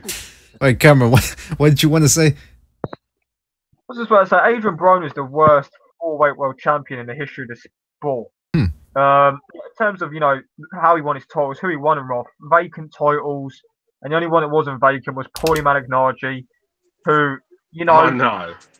I mean, Paulie Malignaggi, he gave Broner hell, man. Like, he barely even won that fight. Broner's got the worst four-weight title run in the history of the sport, hands down. It's between him, Ricky Burns, and Robert Guerrero, I think. At least Ricky Burns, man. At least Ricky Burns has some solid guys, solid wins against fighters his own size and stuff like that. Broner just won vacant titles, man. It's just shocking. Now listen, I'm on the run with interesting questions here because I'm really interested in the blast from the past here. Guerrero and Broner, there was talk that they were gonna fight back in, I believe, 2012. Precise. Guerrero, who at the time was on a run himself at lightweight and those weight divisions, him and Broner, 2012. How do you think that would have gone on? I think Broner would have knocked him down a couple of times and won a controversial split decision, something like that. Guerrero could box when he was at the lighter weight. He could move, he could stick and move, and he did it well. And I think that would have given Broner fits, but still, Broner would have been too strong, I think. Okay, so that means, listen, Guerrero was able to handle Broner. I mean, not Broner, Berto. And Berto, not as... even, I will say this, Broner, for everything we're saying about him, he still had better defense than Berto. But Berto obviously was bigger. So who was, between Broner and Berto, who was better? Or how much of a difference is there? Who wants to take Guerrero. that? I mean... All right, so, Cameron, go ahead. Andre Berto was the original AB, right? Yeah, the original, 2008 version. I'd say Berto was better. Berto was better. All right. Berto was a beast, man. Cameron, hold on, Cameron wants to say something. I was about to say, it depends what version, man. Like, Precise said it, I was going to say, Precise said it first. Guerrero is much better, but he was much more of a technical fighter at lightweight and super featherweight. Like, he moved up to welterweight, he skipped 140. He just became a brawler and a punch bag. I mean, you seen what happened when he fought Garcia and Furman, man. They were just punching the lights out of him. He became a punch bag. So, at welterweight, Berto's a better fighter for sure. Because Guerrero just become this one-dimensional brawler. Whereas at lightweight, he was a much more technical fighter, and he was a good boxer. He had better movement. He had a better engine as well. So, welterweight, obviously, Guerrero won, but I mean, I don't know, man. I've never rated Guerrero at welterweight, to be honest. Can you remember that Berto Guerrero fight when Berto came out with the fucking Floyd Mayweather shoulder roll? And it didn't work that night because he fucking looked, well, did you see the state of his face? Obviously, I don't think he blocked the punch all night. Talking about Berto, they were talking about him fighting Floyd at one point. You remember that? Fuck's sake. Yeah. Oh, man. How would that have looked? That would have been insane, man. Wait, who? Berto against who? They were talking about Berto being a potential opponent for Floyd at one point. Like, oh yeah, Berto's going to be fighting Floyd at some point. So he was supposed to fight Mosley, wasn't he? Then the Haiti that was way back. Yeah. Yeah, and then obviously the Haiti earthquake happened, and then that fight got all off. Mosley would have beat Berto anyway. I mean, even that version of Mosley back then would have beat Berto, I think. Like, this was what, 2010. So Mosley was still kind of, he wasn't completely shot then. That was Berto without Heyman, and yep. Yeah, he was getting a lot of help. Their hype, but that was let's be honest. I don't see what all the fuss was about Berto. I just didn't see it. I mean, let's be real. Every top fight he's been in, he's got his ass whooped. Got beat by Victor Ortiz, man. Got beat by Victor Ortiz. Collazo back in the day beat him. Got robbed, but he beat him. Right. Yeah, that was when Berto, like Bucho said, he was with Al Heyman and he was getting all these paydays on HBO, big like $1 million paydays against guys that he shouldn't even have been fighting on it. And he struggled against David Estrada too. And Estrada, a good guy, good fighter, solid, but he was like an ESPN level type fighter. I think that was his name, David Estrada.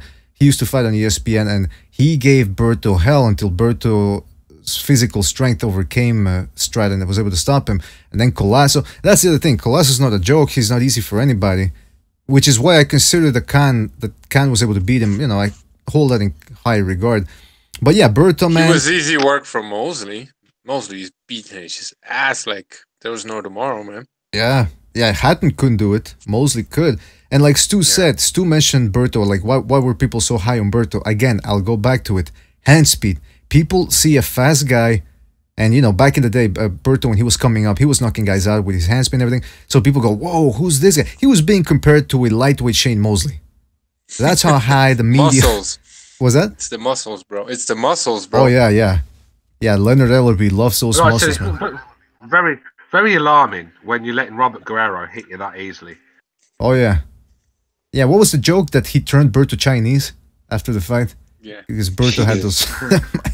both his eyes were swollen badly. Oh, yeah. He looked like he was from fucking Western Samoa, didn't he, man? The fucking time Guerrero fucking got hold of him, man. That shoulder roll, like I was trying to say, I don't know if you heard me, but the shoulder roll was awful. He didn't block a punch all night. Yeah, he was trying to do the... Broner was in the audience. I think that was a week after Broner beat DeMarco. And I think Berto watched that fight and said, hey, I'll try that against Guerrero, who's not that big a puncher. And right away, first 2 rounds, he gets dropped, his eyes get swollen, and he gets... And by the way, what was the name of the... Fuck, I forget the name of the referee in that fight, a California referee, but he let the fight... he let the fight go on the last round, I think an extra 5-6 seconds, and he let Guerrero tee off on Berto for I think 6-7 seconds.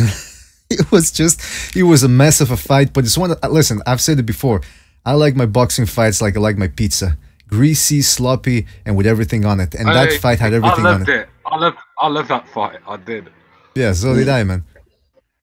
All right. Why are we talking about Berto, man? Just taking a stroll down memory lane, man.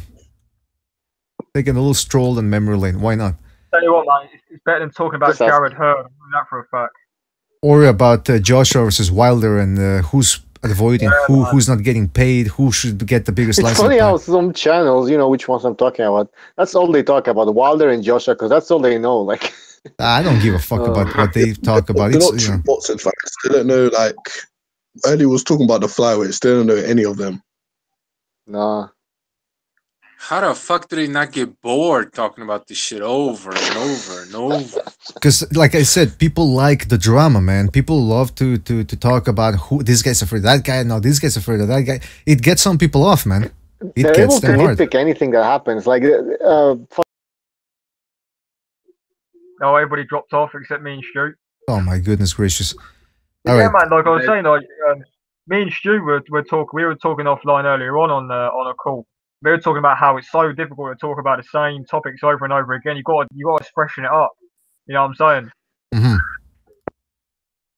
Yeah, you got to freshen it up. By the way, do I have to recognize an invitation or is... Yeah. All right. I think I got to call him. You don't have to call him. He jumped in by himself. Oh, okay, cool. I don't understand why it does that, man. Every show, people get knocked off the call, man. I don't know. But it's weird. Okay, so Butcher, what were you saying? Sorry, you dropped off. I forgot, man. About the fights, Joshua Wilder. People love to talk about it. No, basically, well, they're able to nitpick at anything that happens. Like they would take a Wilder comment and they would just talk about that comment for 3 hours. Yeah. Well, look, listen. Everybody's got a niche. Everybody can talk about whatever they want. But like Precise said, like, how do you not get fucking tired of it? It's. Some people love the drama, man. And I like drama too every once in a while, but come on, I mean, geez, the fight's going to get made. And then, you know what it's going to be afterwards? It's going to be, well, now Joshua says he wants the fight to happen, you know, in July or in September, and Wilder wants it in October. Like, fuck, man. Enough. But hey, look, TMZ, listen. Man. And by the way, was that Kate? What? TMZ. TMZ. Well, you know, I like TMZ every once in a while myself. Yeah, but not all the time. TMZ are funny, man. They just go around stalking these people, and then. So I watched a Rousey one the other day. She told him to fuck off, and the guy just kept asking her questions, man. It was hilarious. I don't think I could work. Yeah, I don't think I could. When Conor was fighting Floyd, TMZ everything was about Conor, man. They fucking harassed the guy, man. Yeah, TMZ loves themselves the drama. I don't know how they do that. Those if you want to call them reporters, that go around, paparazzi rather. This paparazzo, is that the plural? No, it's paparazzi. They go around, you know, harassing these celebrities. And look, celebrities, they get paid for you know, I don't. They're overpaid. Let's face it. But anyway, you know, it's not an excuse. How do you live being as like a movie star or a superstar or whatever? I wish I could. I wish I knew, man. I'd love to have those billions in the bank, but yeah, but you don't have any privacy, man. No, they don't. Motherfuckers following you. You just don't want to be Floyd Mayweather. You're getting your SUV shot at when it becomes too much. That's true, man. I mean, these paparazzi, they're cringy motherfuckers, aren't they, man? They'll sit outside a fucking airport waiting for fucking One Direction to turn up. Do you know what I mean? And sit there. I mean, they just got sad lives, just sitting outside hotels waiting for fucking people to come out of their hotel and shit. I mean, yeah, it's a life that I don't know. Like you said, how do you do that, man? You're standing out there and they tell you go away, and you keep asking them questions. Yeah, some of these guys also, they provoke the celebrities, so the celebrity loses their cool and they just go off and, oh, look at the great video I got. But hey, like Bucho said, you're a celebrity. You're getting paid millions. That comes with the territory, as Mayweather would say. By the way, we also have Lamont. When is this? It's in 3 days, I believe. Yeah, it's on Thursday in Puerto Rico. It's going to be televised by ESPN2. Lamont Roach Jr., undefeated, taking on Orlando Cruz. Now look, we've had a lot to say about Orlando Cruz. He's still after that title belt. Are you guys going to watch that fight to see if finally Orlando Cruz is able to get that belt around his waist? Imagine being a fighter and every time your name gets brought up, people just laugh at it. If he was a WBC, would he modify the belt and make it all like a rainbow color? No, paint it pink, isn't it? Oh, man. You guys, man. You're not giving Orlando Cruz any credit. Hey, they're not fighting for the green belt. They're fighting for the pink belt, isn't it? Now, hold on a second here. Oh, man. And by the way, I don't know if you guys saw this, but in Orlando Cruz's last fight, he had to lose a lot of weight. And instead of going to lose the weight in a treadmill, where he went to a sauna, but he went to a private, like, bathhouse to lose the weight, which is highly unusual. You know, I don't know why Orlando Cruz would go to a private bathhouse, or public, I should say, public bathhouse. Did he give him special services? I don't know, but this is what he said after he came out and he lost the weight and he made the weight. This is what he said. I'll say, I've never had so much cock in my life. Now listen, I don't know why he had to say that in public. I don't know what the point of that was. I don't know what the point of that joke was either, but listen, that's what he said. And Lamont Roach, I've only seen a couple of his fights on YouTube. I don't think he's ever fought. Let me check out his record, but I don't think he's got a big name. Who the hell is that guy? Lamont Roach? Never heard of him before. Never heard of him. He's a prospect. I think he's got under 10 fights. No, he's got under 16, under 20 fights. He's 16-0, 6 knockouts. I don't really recognize. Orlando Cruz is probably one of the few fighters who doesn't mind getting battered around the ring, like Stu said the other day. Jeez, we're gonna go back to that. I don't know why you guys are bashing Orlando Cruz. He's a good guy. He only wants to get a belt. Puerto Rico. Hey, listen, guys. Puerto Rico needs a belt, man. There's no Puerto Rican fight. I'm rooting for him, despite all the jokes. I'm rooting for him. There you go. Would he be the first gay Puerto Rican You've said champion things in the past which people... Nah, that's Cotto. Cotto was. The first official gay then. Then again, Miguel Cotto walks around in fucking pink slippers, so I think that's confirmation of why. I wonder what Cotto's doing. What do you guys think Cotto's doing right now? Probably put an eyeliner on his son. No, wait. Get all up. Greasing Orlando Cruz's back. I don't know, man. Some of it. Yeah. Do you Get all think up with Victor Ortiz? Oh yeah, Victor Ortiz. Victor Ortiz against Cotto. That would have been a great fight, man. Just like a stay busy fight. That reminds me now when a few years ago, remember Victor Ortiz done that photo shoot? I don't know if you guys just saw Victor Ortiz done that photo shoot where he had the dog in his hands and all that shit. Where he was basically naked and he was doing a photo shoot with a dog in his hand. And Brandon Rios was tweeting saying Victor Ortiz takes up the bum. He's always taking up the bum. Fucking Brandon Rios, man, was just ripping into the guy. I'll tell you what, though. Can you remember when that Mexican fan fucking threw something at him when he was? What fight was it? What fight did he quit? I think was it Berto 2. Was it? Berto 2, yeah, it was Berto 2. Quit against Josecito Lopez as well. He quit, didn't he? Yeah, but that Mexican fan come from nowhere. And I think he threw a beer at him or something. It looked like it was Joel Diaz. That's what a lot of people thought. People thought it was Joel Diaz in the crowd throwing trash at Ortiz. I would love to know. Oh, yeah. It was trash. Yeah, you're right. It was a bottle or something. Where it was trash, wasn't it? Yeah. It was like a paper or like a styrofoam receptacle of food, I think, or a pizza box. I don't know what it was. I would have loved to have. Cameron, you should have been there to interview the guy. That would have been an exclusive, man. That would have been an absolute exclusive. Yeah, you notice Ortiz still went on. He was going on like he'd just been caught by a monster right hand. Then he was holding his face, screaming in that large. You know what I mean? The guy, man. Yeah, he looked like John Kennedy when he got shot. I mean, come on, you got trash thrown at you. Stop acting like that. Oh, and by the way, Bucho told me we were talking about the paparazzi and people doing interviews. There's this clip from Tyson Fury that I haven't seen. I'm not gonna play the clip. I'm just gonna play the audio. Apparently, he walked out of an interview. I want to hear this. Hold on. You've said things in the past which people have found abhorrent. They've accused you of misogyny. They've accused you of homophobia. No comment. Don't even go there. But do you accept that you've got... Oh, okay, so right away, Tyson Fury is telling him, don't want to talk about this. Can you guys hear it, by the way? Yeah, perfect. Yeah. Okay, so the guy's telling him... Sounds like another cook reporter asking the question. Sounds like a liberal, don't he? A fucking liberal. Yeah, private school boy, you know. I like how Stu has the guy all figured out. Like it's not the first time he's seen a guy like this. He's like, oh yeah, he probably takes it up the ass. He likes to get children, take it up the ass. Yeah, he goes on LGBT marches, then he's one of them. Faggot. All right, hold on. Shirt off, 3 in the air. Yay, gay pride. All right, let's continue seeing what happens here. But do you accept that you've got to win over a larger number of people coming back this time before you could be fully accepted? No comment. You don't want to say anything about that at all? No comment.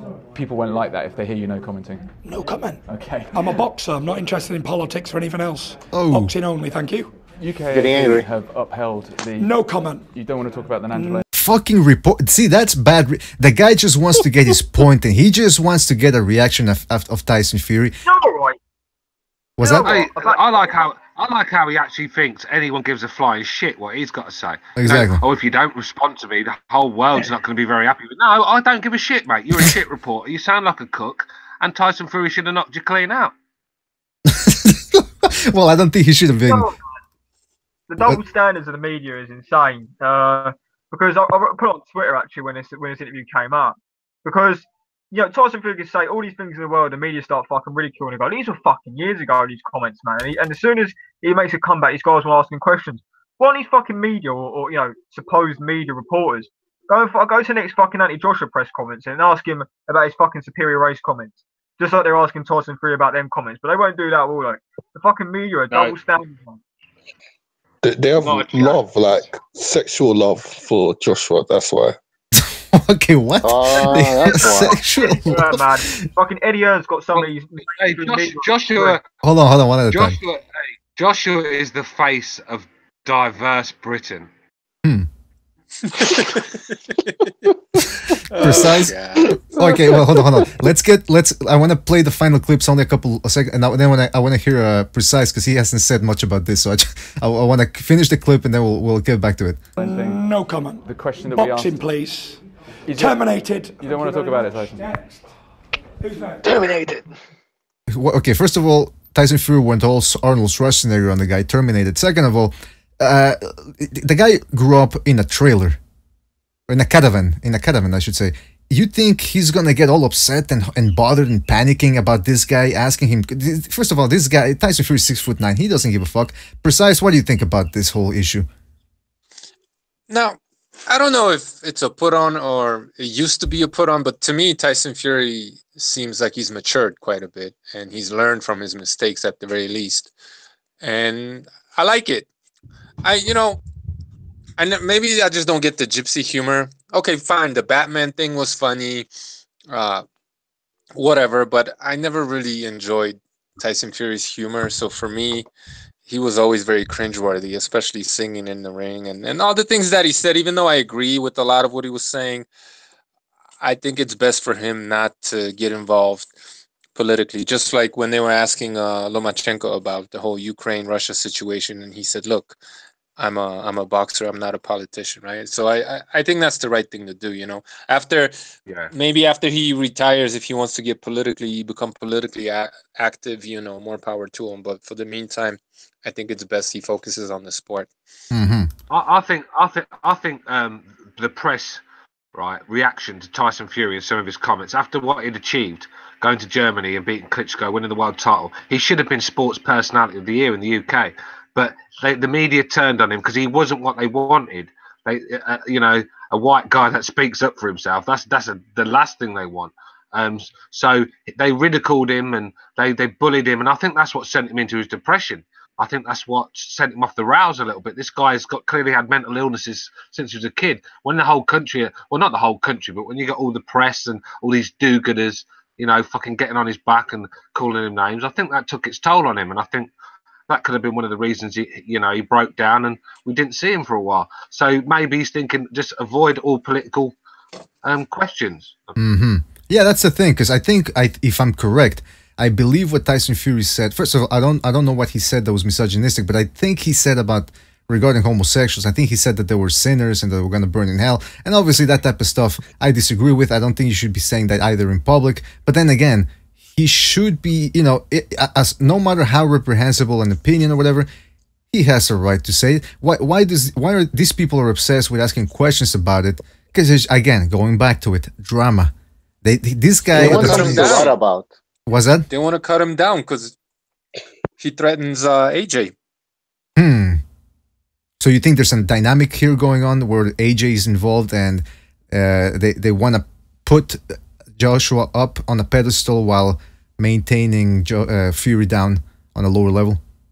I think that's why he was basically, and he played his part into it. I'm not trying to absolve him of any wrongdoing here, but I think it was a coordinated move by UCAD and the press and everybody in the UK to basically remove him out the picture because he would have schooled, he would have spanked Anthony Joshua at that time. Interesting theory. Anybody want to jump in on that one?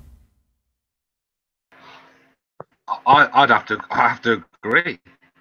I think the way they turned on Tyson Fury, especially when Joshua became the champion, the hate got even worse. And it's like they wanted the guy out of boxing. They're saying he's a disgrace to the country and disgrace to boxing. And it was terrible how they turned on him. And Anthony Joshua became the golden child. Nothing said about his previous life as a coke dealer and and everything else. And Dillian White will tell you, like I've said before, that he's not what you see, on the interviews, or you get all this Mr. Humble. Apparently, this guy's not humble, and so How the fuck is Tyson Fury failing a drug test and AJ isn't? I mean, come on, man. Again, we go back to behind the curtain dealings type of thing. And by the way, so people are saying that Joshua wasn't selling coke; he was selling grams of weed. I think. I don't know what he was selling, but the point is, if you wanna be so high and mighty about what people say, he said marijuana, man. It was marijuana. all right. But here's the thing: if you want to be, Oh, see, well, I heard it was also coke. Huh. So maybe that maybe he was coke as well.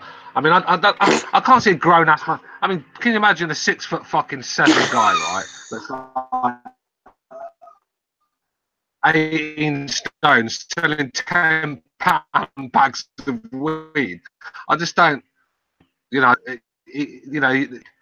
So I don't. Maybe he was just doing a bit here and there, but there's a lot of rumors going around that he was selling the coke, and they've kept it quiet. So, I'm not saying that's facts, but that's what I've heard. I mean, it depends, man. Wait, hold on a second. Yeah, I don't know. It depends on like. Here's my question. Here's my point. This guy that was asking Tyson Fury questions. All right, listen. You can ask freedom of speech. That's what I think. I don't know how it works in the UK, but you should have freedom of speech. And if Tyson Fury can say whatever he wants, then I think the guy should be able to ask him whatever questions he wants. That being said, if Tyson Fury refuses to answer the question, the guy keeps grilling him. The guy should have been smart enough to ask him something else. Then again, also, if this guy wants to be so high and mighty about what somebody said about a group or whatever, then you should grill a guy who used to sell drugs. I know it's just weed. I don't agree that he should be grilling Anthony Joshua about it. But again, if you're gonna be so uptight about the rules and about talking bad about certain groups, then you should uphold the law and grill a guy about him selling weed. Again, I don't agree with it, but these people with the double standards, it gets annoying.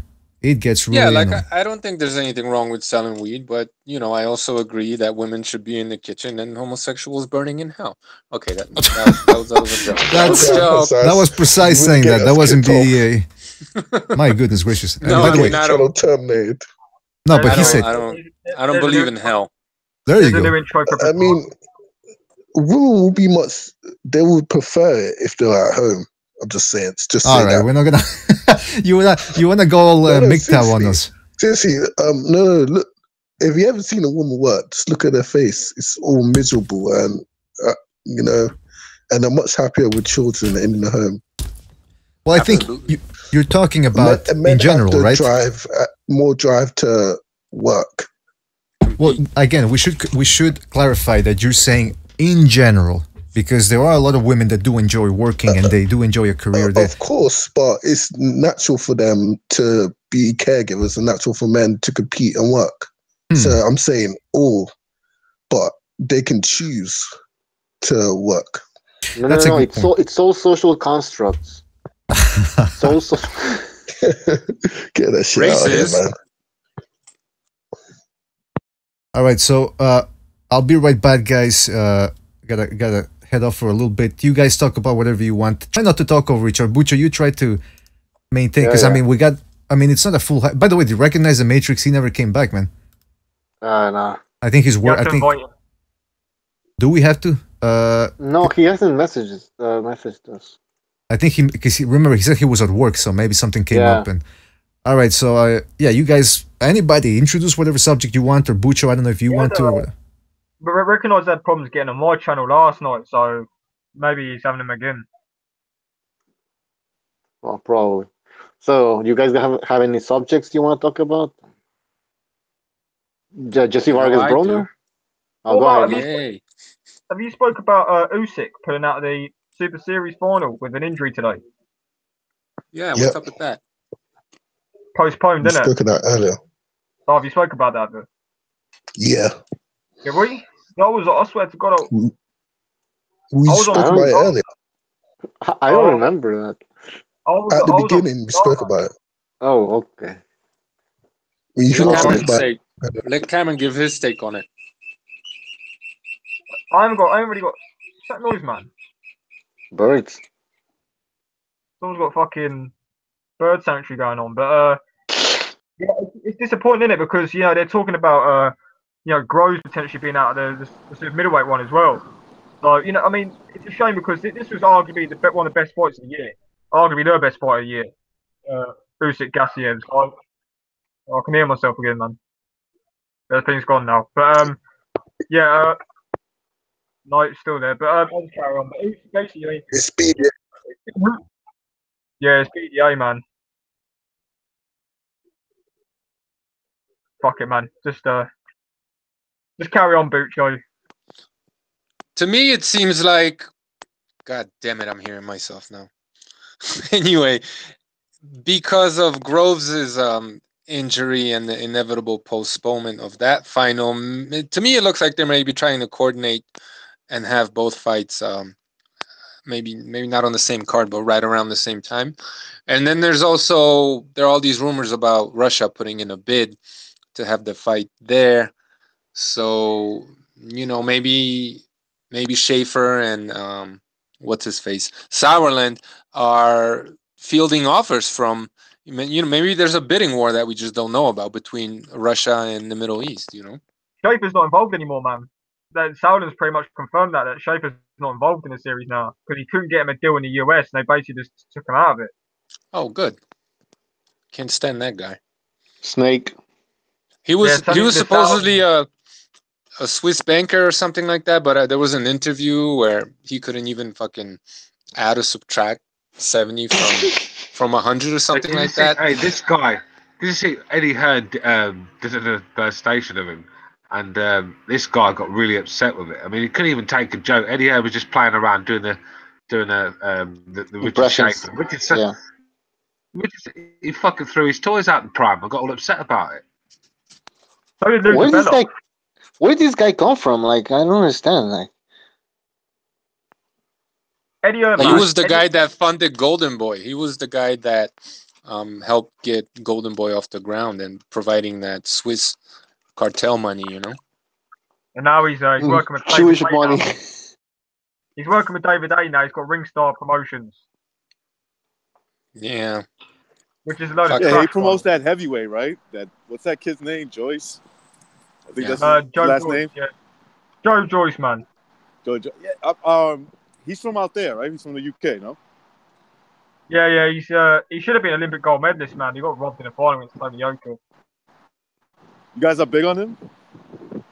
I am. Man.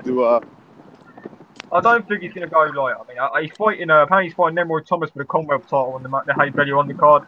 And that's him almost done. I don't know, man. I'm not sold on Joyce. I don't think it's going to be like a dominant world champion like that. But... That World Boxing Series, World Series of Boxing. I think that's what it is. Yeah. World Series of Boxing. Yeah. Yeah. When he fought Usyk, he was much bigger, man. God damn. He fought Usyk. Yeah, man.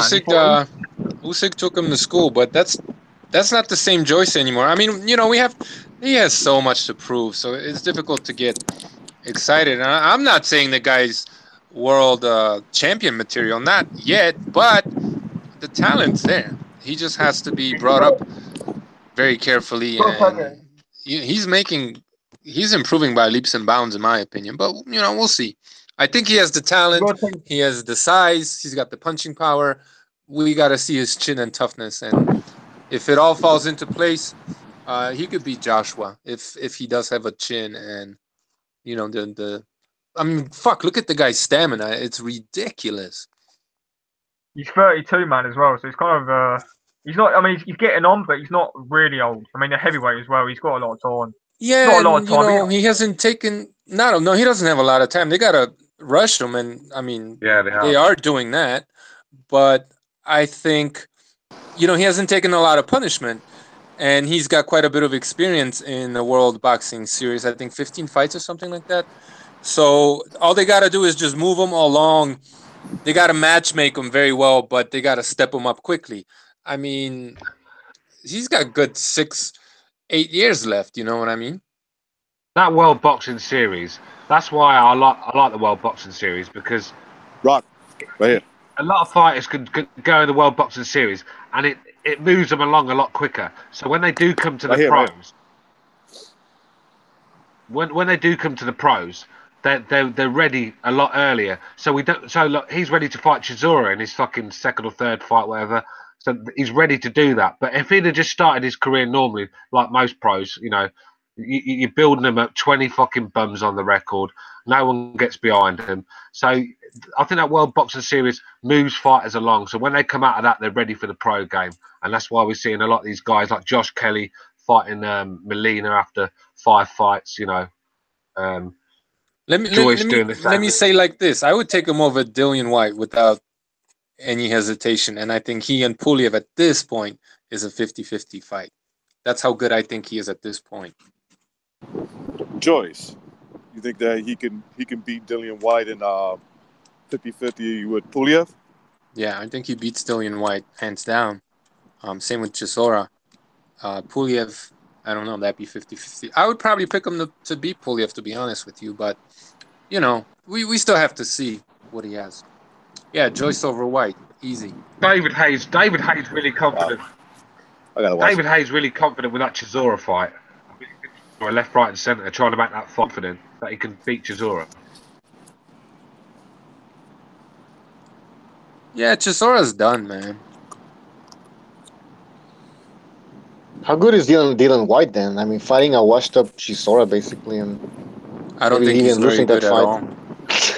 He's a tough dude. He hits hard. You know, he comes to fight, but I don't think he's very good at all. He's like, I would say maybe top 20, barely. Do you think he beats Joe Frazier though? Who? Dylan White. No, come on. Okay. If he hits him with an uppercut. Yeah. If Dillian White hits Frazier with an uppercut, he catches him with an uppercut, he might stop him. Frazier was what, buck 90 in his prime? The guy was a light heavyweight. I think 205. Yeah, he was about 205. Yeah. 195 to 205 in about 5'10", 5'11". Yeah, when he had 20% body fat. Yeah. All right. I hate to bring this subject up again, but I know it's what's trending right now. I just looked at Ring Magazine, ringtv.com, and they say Gennady Golovkin, Vanes Martirosyan close to finalizing deal for May 5th fight. Oh, that makes me very happy. Yeah, Make the fight. Sarcastic or? No, really, like for real. Really happy about that fight. Ah, jeez, people fell off again. Really happy about that fight. Yeah, it's the fight I've been wanting to see for a long time, so I'm happy to see it happening. Yeah, it sense, I don't know why, but I sense a little sarcasm there from you, Cameron. No, I'm being serious, man. I've wanted to see Golovkin Martirosyan for several years now, so I'm glad it's finally happened. I think Martirosyan is one of the pound-for-pound best fighters in the world, so it's a good fight. All right, now he's being... I mean, let's be real. Let's be real here. I mean, it's an awful fight. Horrible. You know... It's a horrible fight for a bad situation. Yeah, I mean, I'd say competitively, it's going into it on paper. It's on the level of AJ Parker. Now I know titles and blah blah blah, but like, you know, when you look at the size advantage, when you look at their performances, Vanes is on the level of someone like Joe Parker. Like, tell me something that Parker can do that Vanes cannot, from a skills perspective. You know what I mean? Yeah, but it's hard to compare a guy at fucking 154 who well basically all his career that I know of to a heavyweight. I mean, it's just comparing him for skills is just it's silly. Yeah, but so you're saying Golovkin's gonna have a bit of a weight advantage, but Joshua had a massive weight advantage over Parker, who was still. I'm talking about functional weight. Maybe there was 12 pounds between them or something like that, but Parker carries a lot of body fat. It's quite shocking, man. It's just when you've been in the major fights and you've got to the top, I don't think it's good for your career to be taking step downs like that. You know, when you're fighting guys that basically got no ranking in the 160 division. Martirosyan.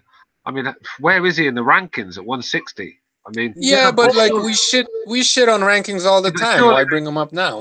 To be fair, surely they can find someone better. Surely they can find someone better than Mark Erosion. I mean, Mark Erosion. Well, Spike didn't want any.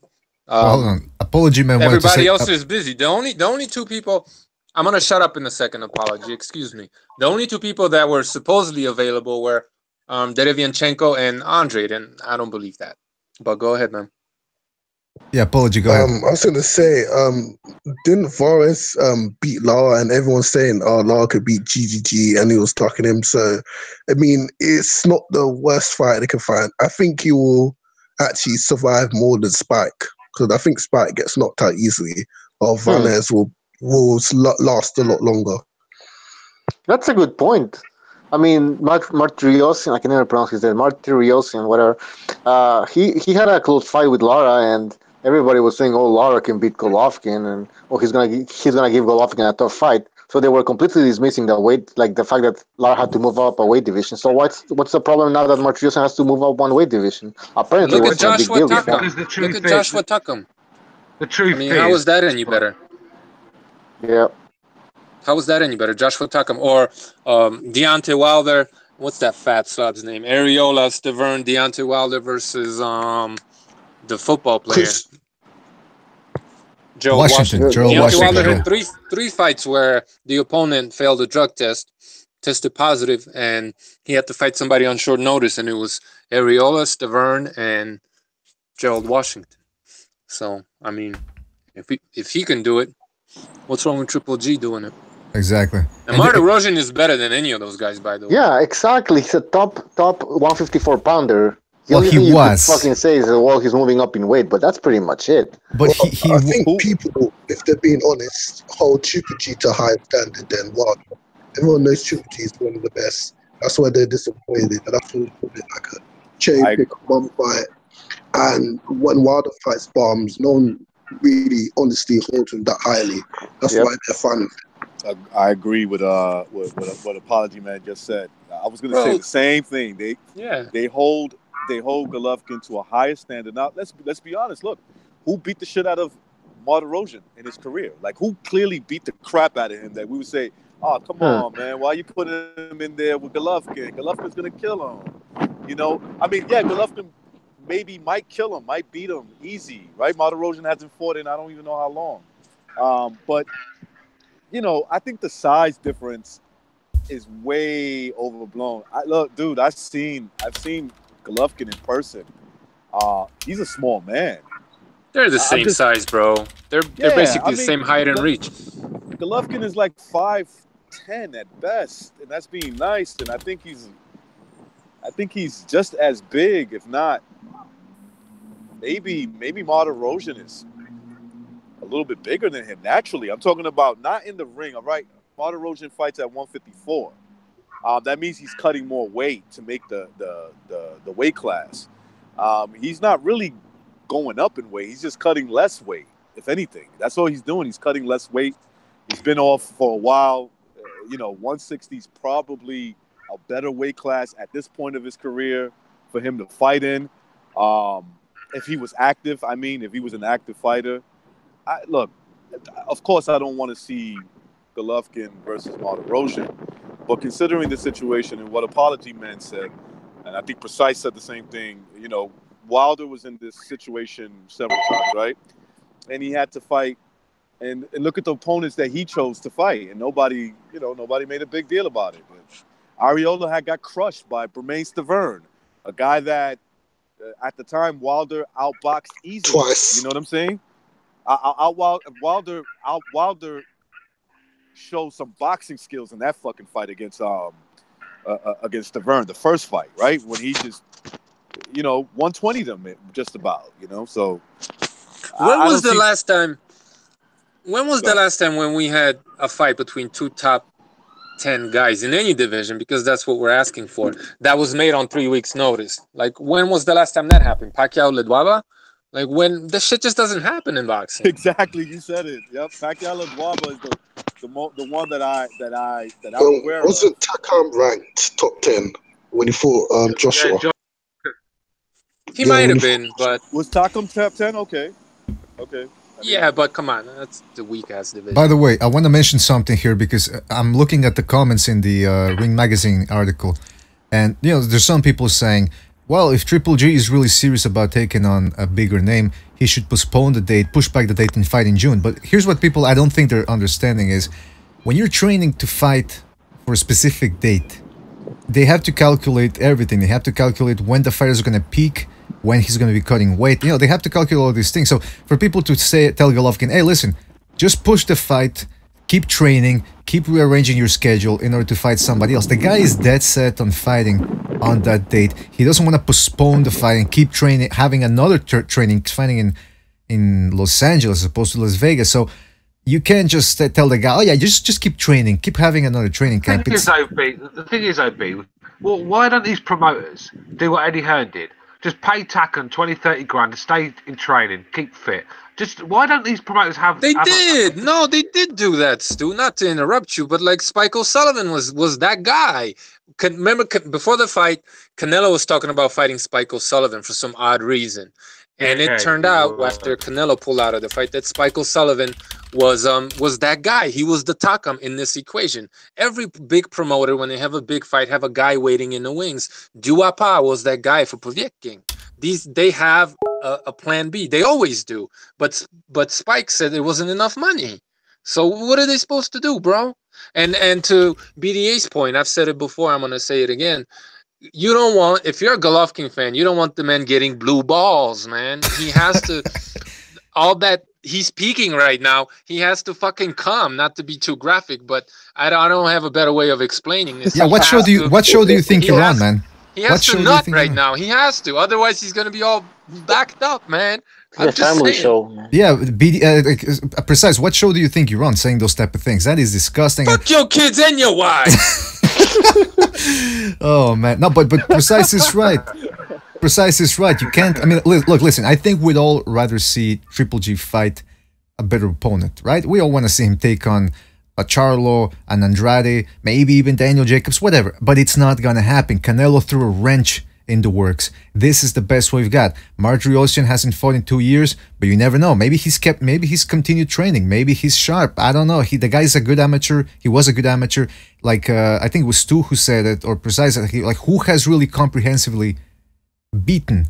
Maybe Kasim Uma, but that was a rather green Martiriosian. So you never know. Maybe the guy's good now. Maybe the guy's better. So you guys are saying that this is a better fight than the O'Sullivan fight. Is that what you're saying? Yeah, O'Sullivan get. I agree with Apology Man. Yeah. Yeah, he will just walk forward and get caught with a couch shot. All right. Well, there you go. He'll just get knocked the fuck out. That's what would happen. Yeah, but did you just say that? Did you just say that Andrade was free? He wants too much money. But Andrade has turned down fights because of less money versus Lara. He has. Didn't he turn down? I don't remember what the money was, but it was obviously maybe his highest payday of his career, maybe, and it wasn't enough. So he's not going to take. Andrade's not going to take the fight for. Of course he's not. O'Sullivan. Spike O'Sullivan thought the money was too low. I'm sure Andrade's going to say the same thing. Yeah, Andrade is a mandatory to Billy Joe Saunders, bro. Why wouldn't he go the easier route for the same money? He's Billy Joe's Mando right now. If he loses to Golovkin, you can forget about that.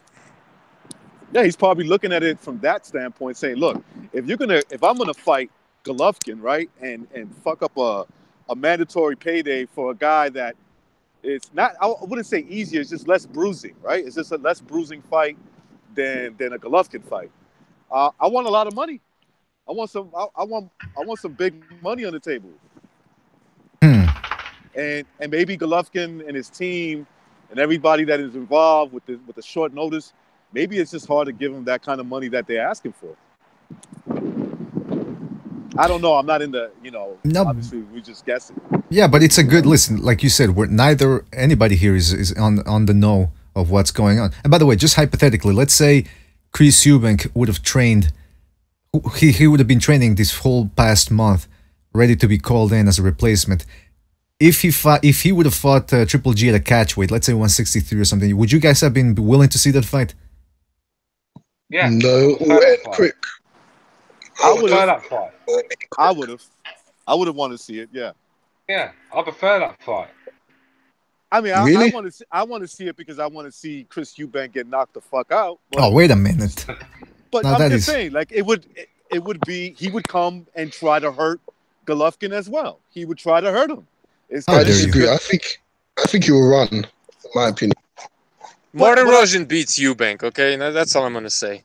But what I'm saying is, damn, Eubanks will try to, he might stink up the.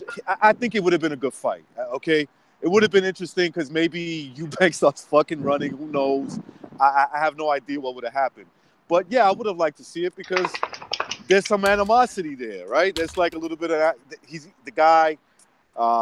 Eubanks comes in, ripped, and he's a show off, and he's a shit talker, and he got a little bit of attention.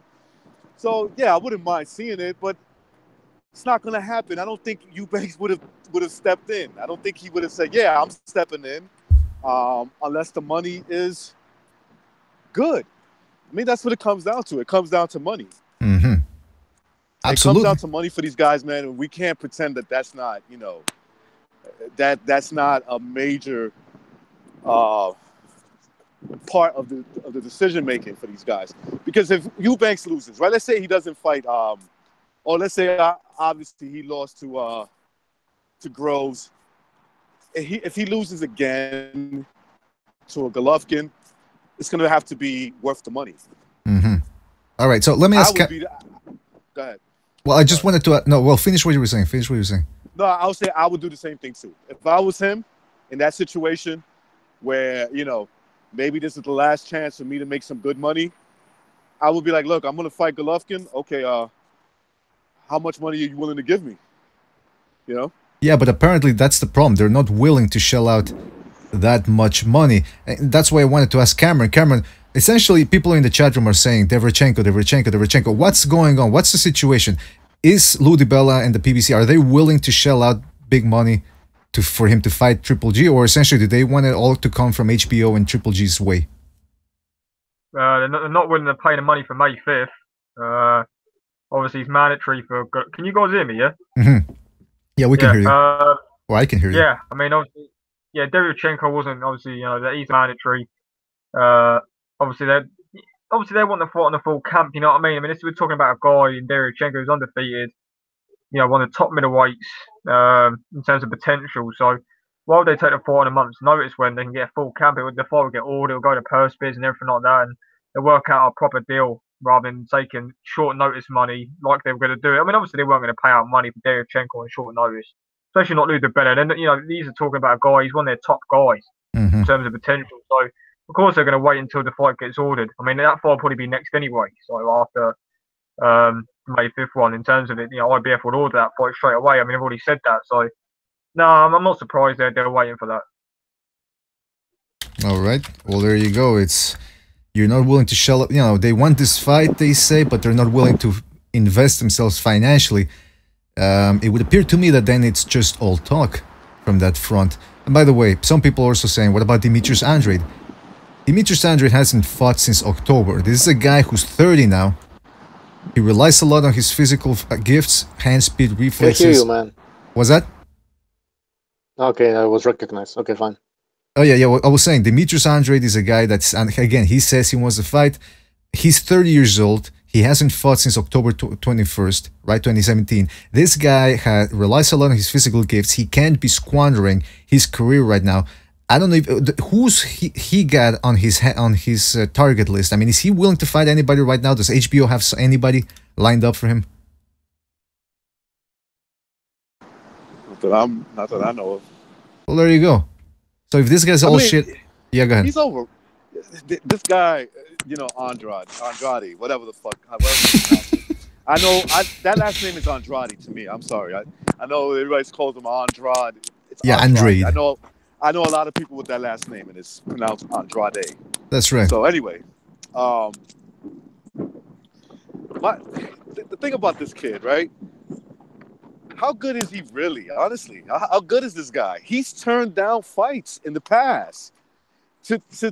For people to think that he's really serious about getting in there with Golovkin in 3 weeks' notice, I just think that they're fooling themselves, or they just have a certain bias towards Golovkin or a certain expectation, like Apology Man said.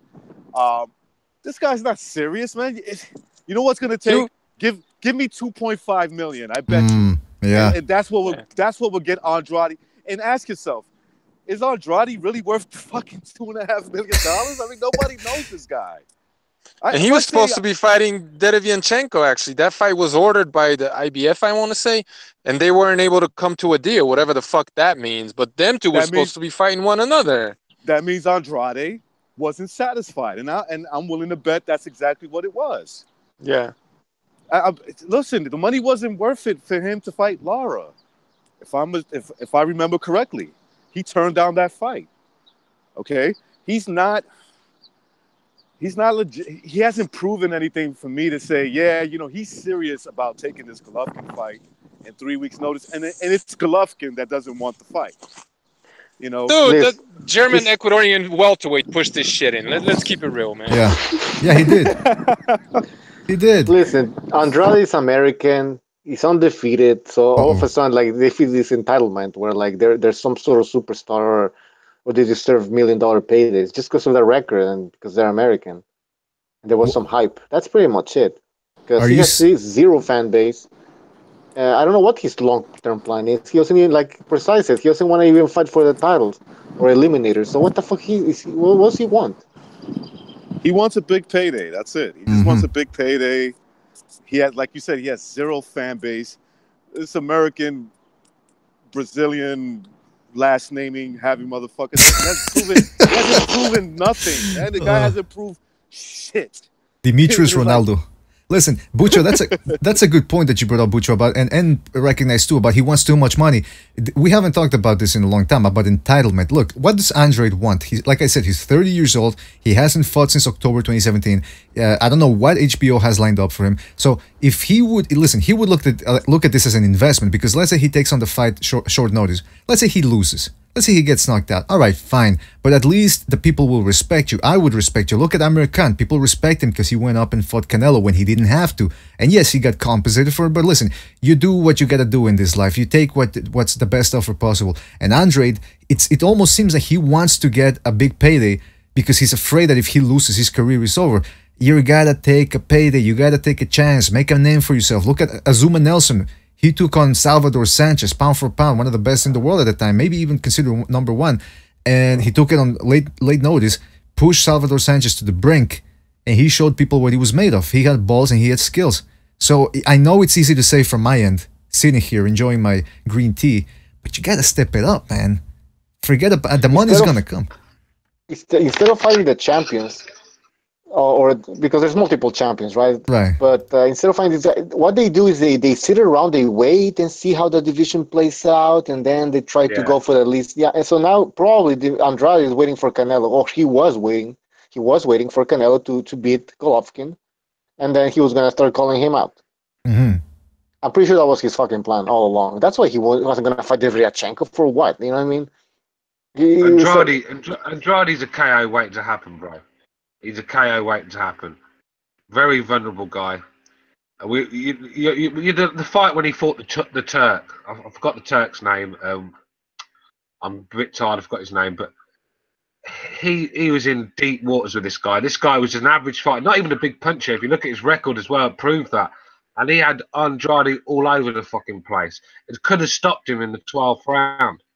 I mean, for me, I see so many weaknesses that night.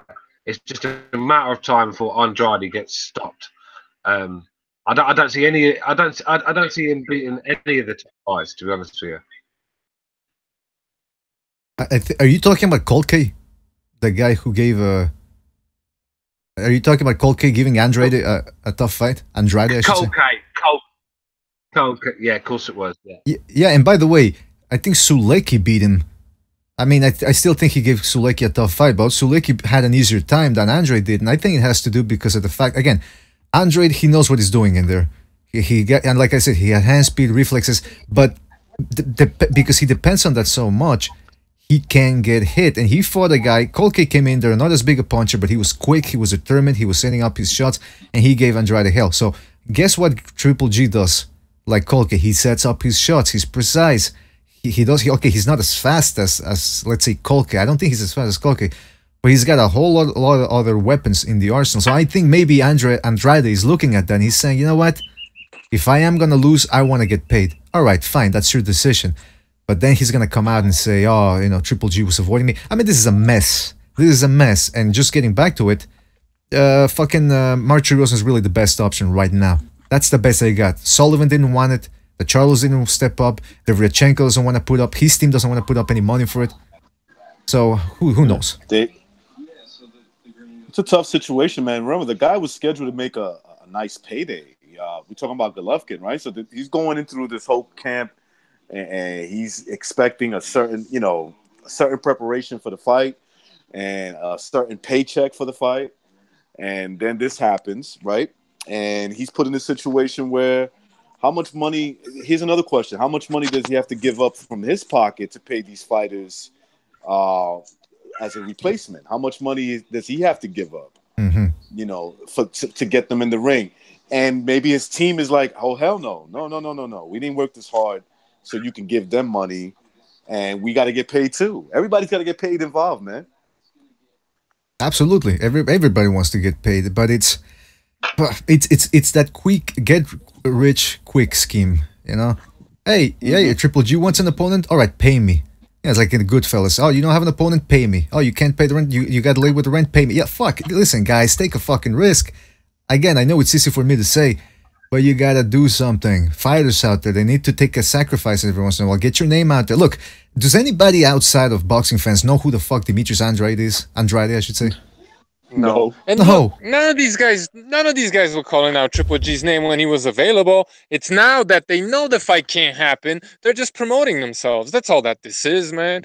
And going back to the Takam Joshua situation, Joshua could fight a fucking bum, and he carries the whole promotion. You know, this was 50-50, maybe you want to say 60-40 Canelo fine. You know what I mean? Canelo was at least 50% of the promotion. You can't just like replace him with anybody. Puliev, you know, it was easier to replace him with Takam. They're both on that same level, you know what I mean? But it's not the same situation. And another thing, one last thing about this is Triple G's fans were expecting to see him in a ring, you know what I mean? He owes something to his fans. That's right. Yeah, I mean, it's no matter which way you cut it, this whole situation is bad for Triple G. He wants to fight. He's dead set on it. He has no one at the last minute, so forget about it. He's not going to postpone and extend his training camp just to please. Has to release. Was that? Like Precise said, he has to. You know, he's in beast mode. He's ready to pop. That's right. See, that's how family show. That's how Precise should have worded it instead of saying blue balls and cum and all that. That was really disappointed. Very disappointed. Very disappointed. All right. A little more gossiping going on here because we don't do it all that often. It turns out that Manny Pacquiao is not saying that Freddie Roach has been left out in the cold. He still says that there's a possibility that Freddie Roach is going to be his corner. Now, he said in an Instagram or Facebook page, he said, and I don't know if this is himself or somebody that's doing it for him, he said, contrary to statements which I personally did not make that are circulating in the media, I have not made my final decision on who will be my head trainer for my July 14th fight with Matisse. My advisor, Mike Kongs, has been in contact with Freddie Roach's people to keep them informed. I will make a final decision within the week. All right, so here's what we have. He's saying that some people were circulating rumors that Freddie Roach was out, but what we can glean from that is that he is having some sort of issue with Freddie Roach based on the fact that he's not saying definitely, he's not confirming that Freddie Roach will be in the corner. Now, is this, like we said before, is this because Freddie Roach is starting to slow down because of his disease or because of other issues? Is it because there's a rift between the two? I don't know. But here's my question to whoever jumps in first, I suppose. You know, I never really was that big a fan of the Oscar de la Hoya because of the way he conducted himself. And anybody can conduct themselves any way they want, but I didn't like the fact that he would go from trainer to trainer, and sometimes he wouldn't even address the trainer personally when he dismissed them or when he wanted to tell them he no longer required their service. He would get his brother or some other proxy to get rid of that trainer. And if that's the way he wants to do it, fine. But it seems to me like Pacquiao is doing the same thing here. He's not talking to Freddie Roach directly. He's using Mike Kongs as a liaison to deliver the message over to Freddie Roach. Is this something? Is this indicative that there is indeed a rift? The fact that Pacquiao is not talking directly to Freddie Roach. I mean, everyone wants to blame someone, don't they, when they get beat? I mean, Amir Khan's the king at it. You know, how many trainers has this guy had? You know, a lot of fighters have got big egos, and they don't believe when they get beat that it's their fault and they did anything wrong. They believe that the trainer is he's there to be blamed, and they blame him. Freddie Roach is obviously slowing down. Let's be real. And this, to be fair to Manny Pacquiao, the difference is with Khan. Khan would be with trainers for a couple of fights, where Pacquiao's been with Freddie Roach for fucking many years now, and I think he might have just gone stale. You know, you can only do the same routine over and over again before your performances start to drop. It's like football teams, soccer teams. They have to change their managers when they're not performing, because the same old training regime, the same old tactics is not going to work all the time. So you have to freshen things up and freshen ideas up, and maybe that's what Manny Pacquiao's thinking, isn't it? I mean, yeah, I kind of agree with Stuart on that. I think that maybe there's just, like he said, he's been with Roach since the early 2000s, I think. So they just could have reached a point where they're not on the same page, maybe, you know, and maybe he was reconsidering getting somebody new in there. Maybe they have a different chemistry at this point, because I mean, what are you going to teach Manny Pacquiao at this point, right? There's nothing really to teach the guy. He knows everything that he needs to do to get in the ring. It could just be a whole thing of motivation, good chemistry, and training camp, right? So I mean, I don't know. Maybe there's really nothing to it, and there was just some miscommunication. And he plans to have Freddie Roach back, or maybe it's just time to, at this point of his career, just see if he can have a better relationship with somebody else, something different. Because you're not going to, like I said, you're not going to teach him anything at this point. Maybe Freddie Roach's price as well. Manny's at a stage in his career where he needs to start saving his money, and Freddie Roach takes a big share out of Manny's purse. Yep, that's a good point. Roach sold him out, guys. Roach became. I'm not saying that money's not important to Pacquiao. Obviously it is, but Roach became really like a money guy, and he would say things that I don't think he necessarily believed, that Pacquiao definitely disagreed with, but he would just say them just to make the fight. And I'm talking specifically about the whole Mayweather thing, but I don't want to go that route again. And another thing is, I believe Roach said that he wishes Pacquiao would retire. And once you get to that stage, how dedicated are you to training the guy anyway? You know what I mean? And on top of that, yeah, he probably charges quite a bit, you know, being a superstar trainer. So let him loose, man. Roach is shot. Come on, look at his performances. The man is shot. I've never heard of anybody describing a trainer as being shot. Like you hear that about fighters, but this is the first. Body McGirt. It's a good point. It's a good point. Yeah. But the thing is, though, it's like, you know, most trainers can go on and on, but this guy's got fucking Parkinson's disease, and he's not getting any better. He's not getting any faster. He's not getting any better. So, you know, it's going to get to the stage where he's not going to be able to hold them mitts up. And, it's already there. Boo Boy's the one holding the mitts most of the time.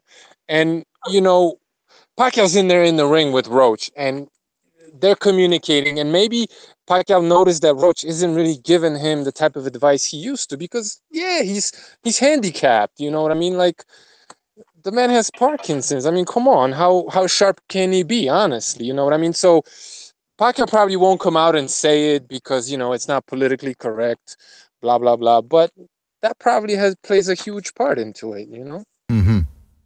Yeah, that's true. That's true. The fact that he's not communicating with Freddie Roach tells me that Freddie's gone. The fact that, because if he was going to keep Freddie, he'd be communicating with him himself, but because he's communicating through other people, that tells me that Freddie's gone. I thought, I just cut what you. I thought when you said he was gone, I thought you said mentally. I thought you meant like mentally Freddie Roach is no longer there. No, I mean, no, not mentally. I mean, the fact that they're not communicating with each other directly tells me that Freddie Roach is out the door.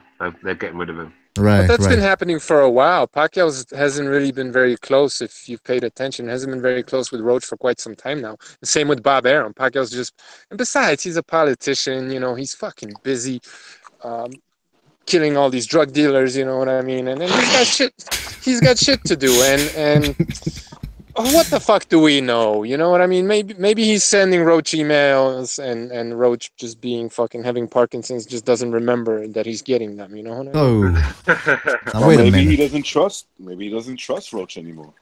I don't think he does, and I wouldn't either. You know, this is what I was talking about. After the fight, Roach was adamant about the fact that they beat Mayweather, but then Mayweather said, "You have to submit. You have to say that I beat you fair and square, and then I'll give you a rematch." So Roach started singing a different song, and I think Pacquiao noticed that and was just kind of like, "Okay, I see." What, he become a bit of a curse to fighters, Freddie Roach. He become a bit of a curse. Whenever Freddie Roach picked you to win, the likelihood is you're going to get beat and stopped. Do you know what I mean? It's not right. Come on. All his fighters have been losing. Lebiedev, Quigg. He told us Rigondeaux was far too good. He told us Rigondeaux was far too good for Lomachenko. Look what happened there. What? Yeah. I think he picked Canelo over Triple G too. I'm not sure. What did he say about Lomachenko, Freddie Roach? I forgot what he was saying. Did he pick he's gonna lose? Yeah, but they're friends. You know, he trained them. Oh, okay. Yeah, but Freddie Roach said he'd never seen a more talented guy than Guillermo Rigondeaux in a boxing ring. I thought, fuck me then. He hasn't been very far then, because I'm not even a trainer, and I have. There you go. Maybe Pacquiao wants to train the Philippines or something, and Freddie Roach doesn't want to go there. Yeah, so, I mean, who knows? Well, have you ever been to the Philippines? There's a terrorist organization called MILF over there. I mean, who? I'll take on them, man. I'm going. Did you say MILF? Because yeah, that's what it's. I don't know what it stands for, but the acronym is MILF. What? So there you have it, man.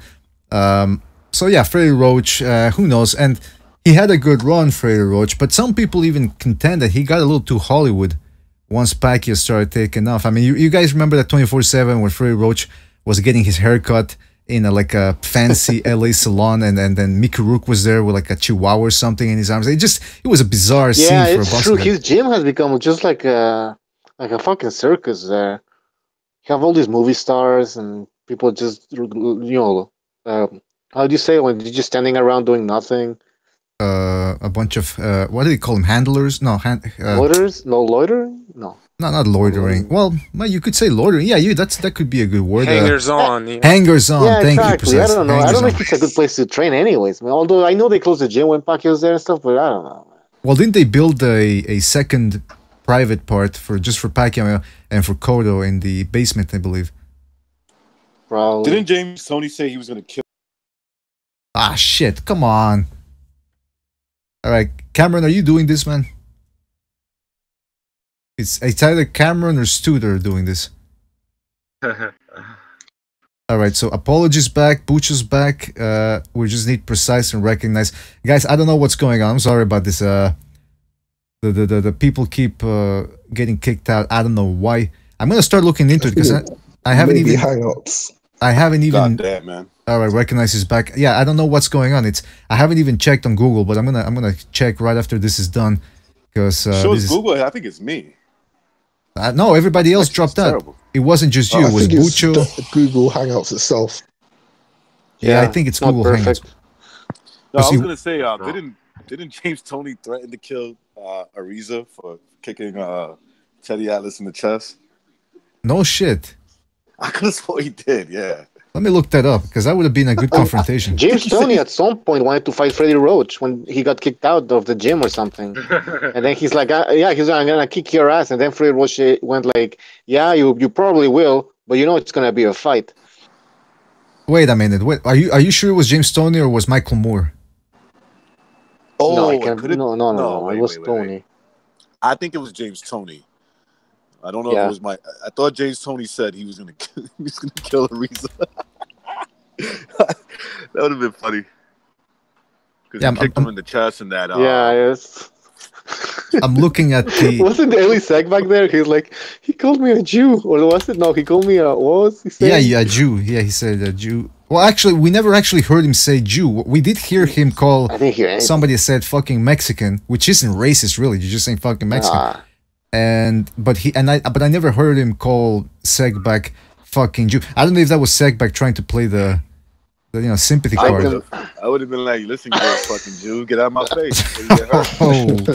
Oh, and you live in New York, man. You can go around saying that type of stuff in New York. No, I have to be real careful. That's right. I'll be in jail.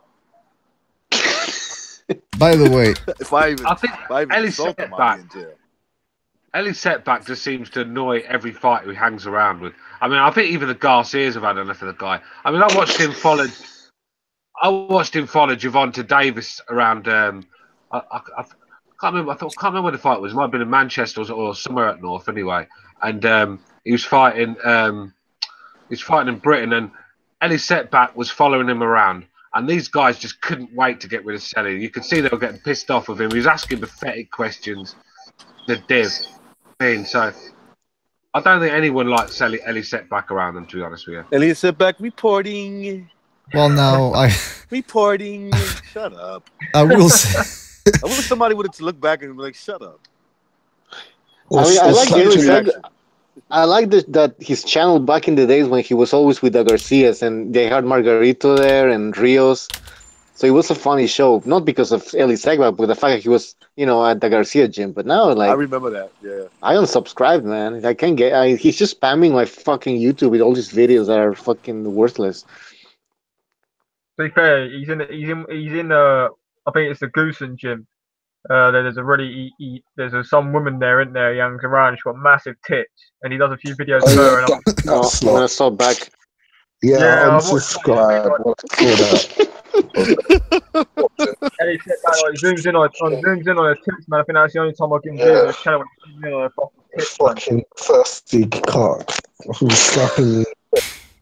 At some point, Ellie Segback had another reporter. Remember? She wants that Jewish cock. That's what she wants, man. She wants fucking her. Hey, I heard a rumor, right? Hey, I heard a rumor that Martin Murray was banging Michelle Joy behind his wife's back, and they got apparently Michelle Joy Phelps is not allowed to do interviews with Martin Murray anymore. Oh damn! I can't say anything about Phelps anymore because I wrote a tweet about her and she screenshot it, and all her fucking middle-aged desperate cunt of a followers like give me shit on Twitter for it. So that Phelps is pretty good looking. Wait. I wouldn't go there. Overrated a bit, man. Let's be honest. I mean, I wouldn't say she's the best. I've but she's a good girl. You'd be at that like a rat up a drain pipe. Listen, man, I wouldn't eat her ass. I'll tell you that, man. God knows what's been there. You can tell Johnny Nelson was to bang her, man. Cameron, Cameron, would you sleep with Katie Taylor? Fuck no. Fuck no, man. Yeah, you got to see an interview with her and Kovalev. She looked like she was. For some reason, she looked like she wanted to do something. I don't know. I've got thicker hair. I've got thicker hair on my own ass. On my fucking head, man. I've got thicker hair around my ball sacks than Katie Taylor has in her fucking head. Now wait a minute. That's an intro right there. Jesus. By the way, Martin Murray was asking his wife a couple of questions. I think it was, in the UK, there's reality shows all over the place.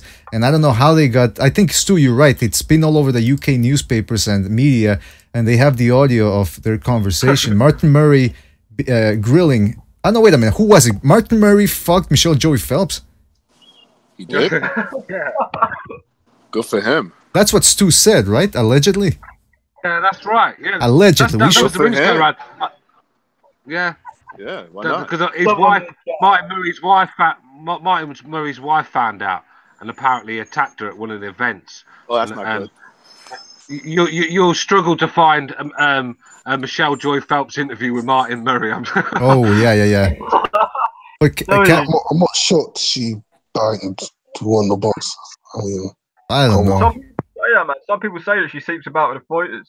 Like, Yeah, some but respectful that's. people in boxing have said it. But that's. I mean, listen. Anytime a woman, every time I look.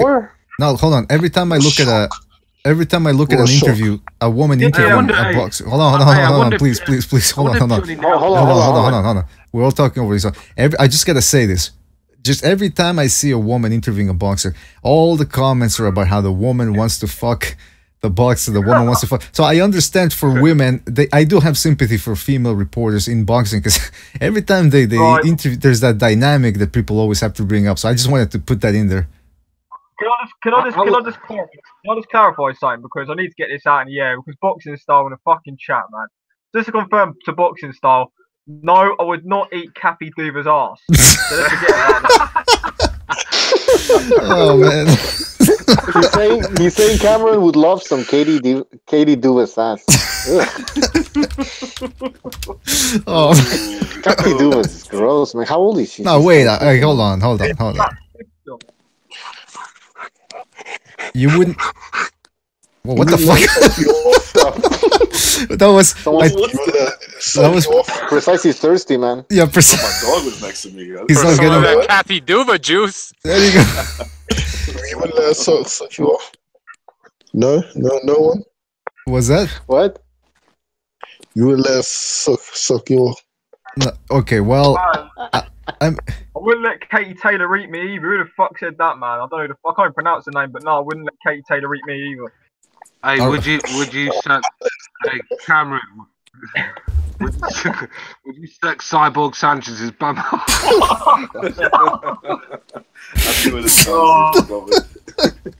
Oh man, listen, man, I don't eat arse and have ball sacks in the face at the same time. Let's do that, pause. Yeah, he's saying he doesn't eat. Cross your head, Cameron. You fucking ragdoll me around the room, man. Like, she dominates you, man.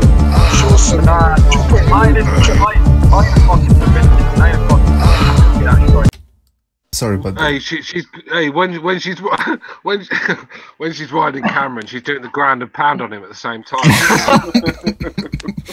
Oh man. All right, listen, since we went there, this is okay. We got to the point of the show where this is where we're going, all right? So if anybody in the chat room wants to talk boxing, sorry, we're off that train. We were off that train a long time ago. So all the time. Let's talk about this. Yeah, I just wanted to bring up I don't know if any of you guys remember or if you've ever heard the name Ceferino Jackson. Ceferino Jackson. This was a guy who went around circa 2007 to 2009, and he was going around interviewing boxers, but he was writing these articles.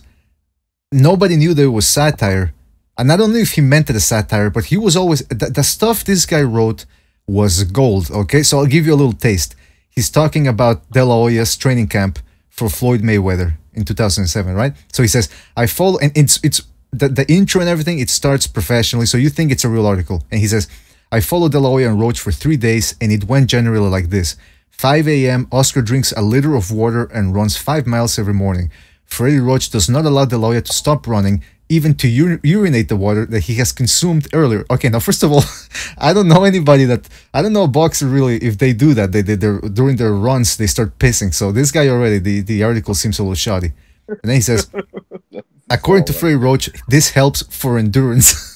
Holding the pee in helps for endurance. And then he says, on days when the tropical heat of Puerto Rico has been unbearable, De La Hoya has been known to strip down, doing his morning run clad only in a Mets baseball cap, Speedo underwear, and Nike running shoes without socks.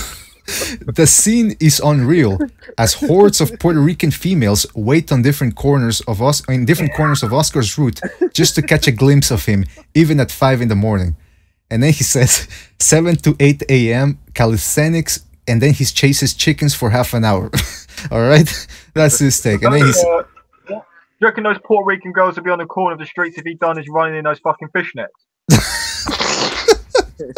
Okay, and then he says 3 to 4 p.m. family time with wife Millie Corletjer. I think that's how you say it in Spanish.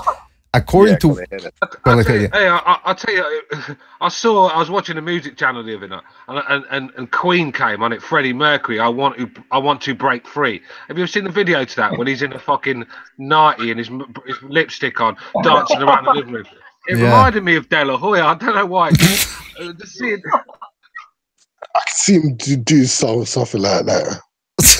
Why, man? Well, yeah. That's what I thought. It just reminded me of De La Hoya because every time I think about De La Hoya, I've just got that picture in my head of him in that fucking 90 with his fucking lipstick on and a hair hat on or something, or a net on his fucking head. I just can't look at that picture. Stu, I think you're gay, man. Yeah, Stu, I was gonna say, do you loosen your belt when you start thinking about that photo? I mean, hey, I'm the biggest. Hey, I just found an article.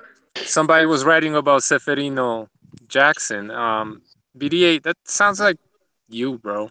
No, that's not me. Trust me, I would not. I would.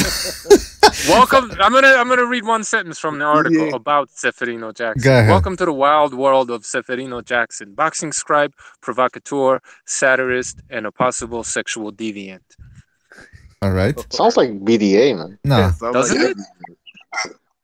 All right, let me just, first of all, I just want to clarify, Precise is going off on one of his another conspiracy theories, and if you know anything of BDA, he's not into conspiracy theories. Everything that the people, you know, a person of authority tells me, like the mainstream media, whatever, I take it. I don't even doubt it. I'm not skeptical. So I don't agree with what the hornet's nest that Precise is trying to shake up here with his crazy theories. I am not Seferino Garcia. But listen, his articles are fucking funny, man. All right, that's all I'm gonna say. And listen, he says, I just want to get to that because there's 3 articles that he wrote, I believe. One was about Oscar with Freddie Roach. One was about Oscar and how he used to be a bully back in South Central LA. And then another one was about Bernard Hopkins and his reputation in prison. All right, so let me just finish. Let me just finish the article. It says 3 to 4 p.m. family time with wife. According to one of Oscar's entourage, Oscar enjoys non-ejaculatory sex with his wife, which apparently rejuvenates his spirit. Freddie Roach does not discourage sexual contact during training as long as a fighter does not climax or reach orgasm. Like right there, you should be thinking, all right, this is fake. All right. And apparently this guy... It's just a matter of time. It's a matter of time before he does the fucking Michael Hutchins, isn't it? Yeah. I know who that is, but explain to me the reference. Sounds like story time with BDA, man. All right, but hold on. I'm almost done. I'm almost done. Quick, because I want to get to what Freddie Roach said after he read this article. Story time. 8 to 9 p.m. Freddie Roach performs the full nude body grease down massage technique on Oscar De La Hoya while fight strategy is discussed during the massage. The full nude body grease down is a well-documented boxing training tool used mostly before the 1970s by fighters like Joe Louis and Willie Pep. It has been hailed by fighters like DeMarcus Corley, Lennox Lewis, and Archie Moore.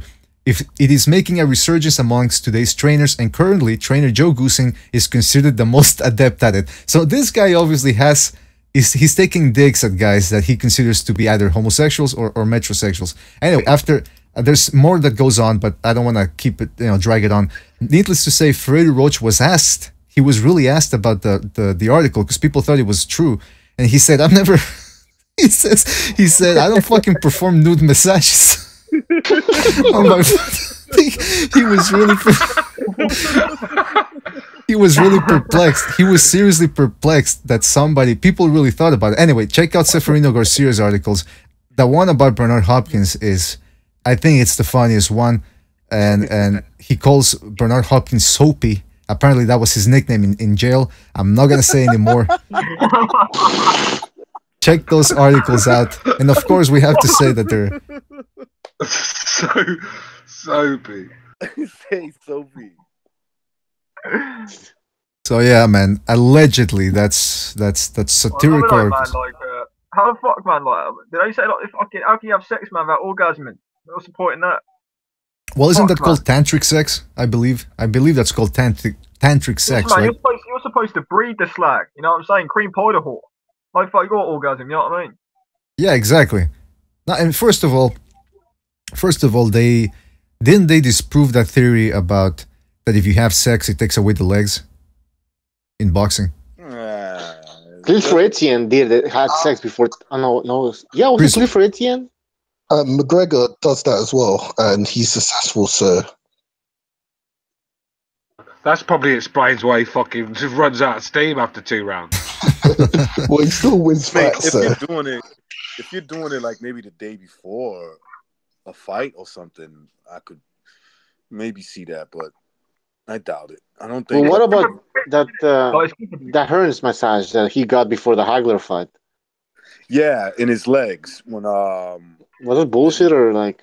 I mean, it's possible. That's possible if you get I guess maybe it was a deep massage, right, on his muscles, and maybe it instead of loosening him, getting him loose, it could have tightened him up. You know, it could have tightened him up. But I think it was bull. If you look at that fight, he fought to knock out. He was trying to knock out Hagler. That's what it was. He was just trying to. To me, he was just trying to knock out Hagler, and he said the reason why he was trying, his legs were out. Stewart said too because of the massage, and it could be true, but Hagler had a tendency of starting off that fast. And if you look out through his boxing career, so that, to me, that was just an excuse because he got knocked out in the third round, and yeah, exactly. He was going for it. He was going for the knockout. If you look at that fight, he was trying to knock his head off. And yeah, Jimmy's corner. Jimmy from Jimmy's Corner was here a couple of weeks ago, and he said that that's what happened. But like Bucho said, I don't know. It sounds like a bit of an excuse. There were a bunch of excuses: the broken right hand, the massage. Actually, I think that's it. I remember if there was another excuse, but definitely the massage one was the big one. I just thought Hagler was traumatized. Was that? He was traumatized. He was traumatized because he got a nude massage from. yeah, Ferrari Roach was already around there giving his famous nude massages. But I don't know. Look, listen, Emmanuel Stewart, why the hell is he giving... I know, actually, Emmanuel Stewart said it was somebody from the entourage that was massaging Hearns' legs and that he didn't like it. But, I mean, Emmanuel Stewart said he used to cook for his fighters and that he was very involved in everything that happened. So why would he let some guy massage Hearns' legs before a fight? I mean, I don't know. It just could have been true. I don't know. But I do know fighters. If you actually, there was a lot of build-up. If you actually, yeah, you know, big build-up. If you actually rub the legs. Hold on. What is it, Stu? I'm sorry. I was just going to say, if you actually rub the legs, it actually warms the muscles up and stops you from pulling muscles early on and pulling hamstrings and things like that early on. So it does help when you rub the leg. Like it's not like a massage, but it's like a real hard, fast rub, which helps the muscles get warm. So that's probably what it was about. I don't know. There's conflicting theories about that. Some people say that I remember one guy a former football player told me that, you should stretch your legs before you do your boxing workout because that's gonna make them loose and you're not gonna have any spring in them. But then other boxing trainers tell me, no, you should stretch. And in fact, I think professional boxers stretch for an hour before even starting their workout. I think half an hour, 45 minutes, some long ass stretching session. So again, conflicting theories on that. I mean, I don't know. Recognize. How did you used to stretch when you were an amateur? Did you used to stretch for that long, or did you even stretch? Yeah, you got full body massage. Just get my arms loose. That's it. Just get my arms loose and maybe do a little knee bends. Like that. Never really stretch my legs out for that long to when you're going into a fight. I thought that would work against you. I think Hearns was just making excuses. I'm sorry. He was just recognize. Did you get full body massages from X? Nah, he was my water boy. Yeah, man. Yeah, he was back in those days. X. By the way, Bucho, he's a disgruntled water boy. He does. Oh, that explains a lot, man. That explains a lot. Bucho, what's this you just sent me about? I don't know who Tekashi 6'9" is. Who is this guy? I know who this kid is. Some fucking rapper. He looks fucking weird, man, and he's calling out Adrien Broner. Can I really quick? So the kid is from New York, right? I don't know. And I just found out about him This Tekashi 6ix9ine. By the way, if you look at him, he looks like a little girl. To me, looks like a little girl. But he's a rapper, and so I got young family members who are around his age, and so I was like, what's going on with him and a couple of these older rappers? All these rappers want to beat him up. And if you look at all the rappers that want to beat him up, right? They're all like 35-year-olds. One of them is, I'm sure you've heard of The Game. Yeah. Okay, so 6'4", 240, 35 years old, maybe 20, like 5'6". He looks like a little beat him up because he's talking a lot. You know, he's down with gangs and he's taking shots at them, and he's like all over Twitter, and it's a big mess. But if you look at the kid, man, I don't understand why grown men are upset with this kid. You know, these grown rappers that are old and much bigger than him. I'm so upset with this kid. It's funny because he dyes his hair like a rainbow color. I think he's gay. I'm not sure. I don't You know think so? Well, that's just speculation on my part. I think he might be because he got like that rainbow color hair, you know. Okay, hold on a second. Precise, can you are you able to look at the screen at what we put up on the screen? Calling Precise. I think he's Oh, sorry, I was jerking off. What? All right. he was reading Seferino Garcia and jerking off at the same time. No, I was gonna ask you. Can you see what's on the screen? No, I saw the person. I know who you're talking about. Yeah. Does that qualify as a homo thug? Absolutely. I thought it was a homo thug or Illuminati whore, whatever you want to call it, man. I thought it was a he/she. Yeah. Is he not? He looks like a little girl. Hold on. Apology wants to say something. I don't think I want to hear what he has to say because I just heard the last word. But yeah, go ahead, Apology. What did you say? He's on trial for pedophilia. He's being charged for pedophilia. Is that what you said? Yep. Okay. Yeah, What? Apparently somebody in his crew, you know, the guys that hang out with him, Right. slept with a 13-year-old girl. Oh. Jesus. That's what I heard. I don't know. Well, wait a His minute. nickname's gonna be Soapy real soon. The kid is crazy. He's Well, that kid. I just saw that the guy's he wants to fight Adrien Broner. Is this guy insane? The guy's dumb as bricks as well. Like, there's a video of him trying to do equations. I didn't hear that last part. What did you say about an equation? He just stupid. There's a video of him trying to do equations. Anybody get what he just said? Because it's breaking up. The signal's breaking up a little bit. He was breaking up. All I can say is I've heard him rap, and it's like picture X rapping with that voice. Nah, really? Jeez, yeah, Luis. I swear. No, you got to listen to his music. It's like he has a weird voice. I don't know if it's his natural voice, so that's how they do it through, you know, studio work or whatever. But his voice is insane. It's just funny. It's just funny how the LGBTs seem to have hijacked the hip hop world. I mean, oh yeah. I think this kid is part of this. Yeah, I mean, what happened to the days when rappers were actually alpha males? I mean, you know, when I was younger, rappers were actually fucking alpha males back then. But now when you see them, I mean, pink shirts, tight jeans, tight hair, cornrows, and a net on their heads. Do you know what I mean? The first homo thug rapper was LL Cool J. That's just my opinion. I thought that he was the one that really changed all that. Nah, Tupac. I think Tupac was a homo. Oh, Tupac for sure. I don't care what anybody does. That kid is. Yeah, there was. I know he's dead or whatever, but he was gay. Still alive, man. He's in an island. He's in Cuba, apparently. He's in Cuba, they say. Yeah. I think he's probably in Thailand, from what you guys are saying. I got that. All right, so Butchers just sent me the video of this guy calling out Adrien Broner. So let's play the audio and see. I want to see how this guy sounds. He just hit 5 million in one day, 6 for 6 on fucking Billboard. You know what I'm saying? And for these pussy ass niggas, what's the name, man? All right, first of all, I gotta tell you, there's no subtitles in the video, so I don't know what the fuck he's saying. I wish I had my nephew here. He'll tell you exactly what he's saying. Yeah, you better not put your nephew near this guy. From what I'm hearing, he's a child molester. All right, hold on.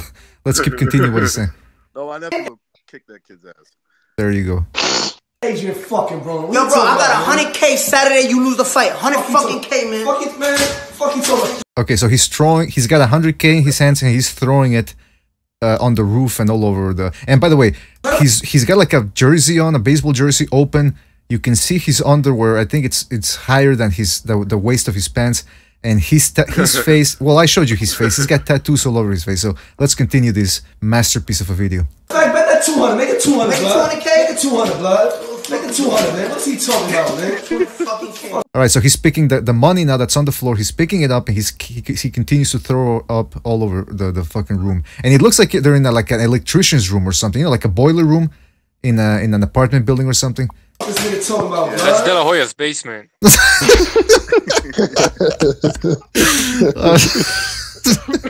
That's why I saw like there's a mirror, and you could see like a guy in fishnets there in the background. All right, hold on.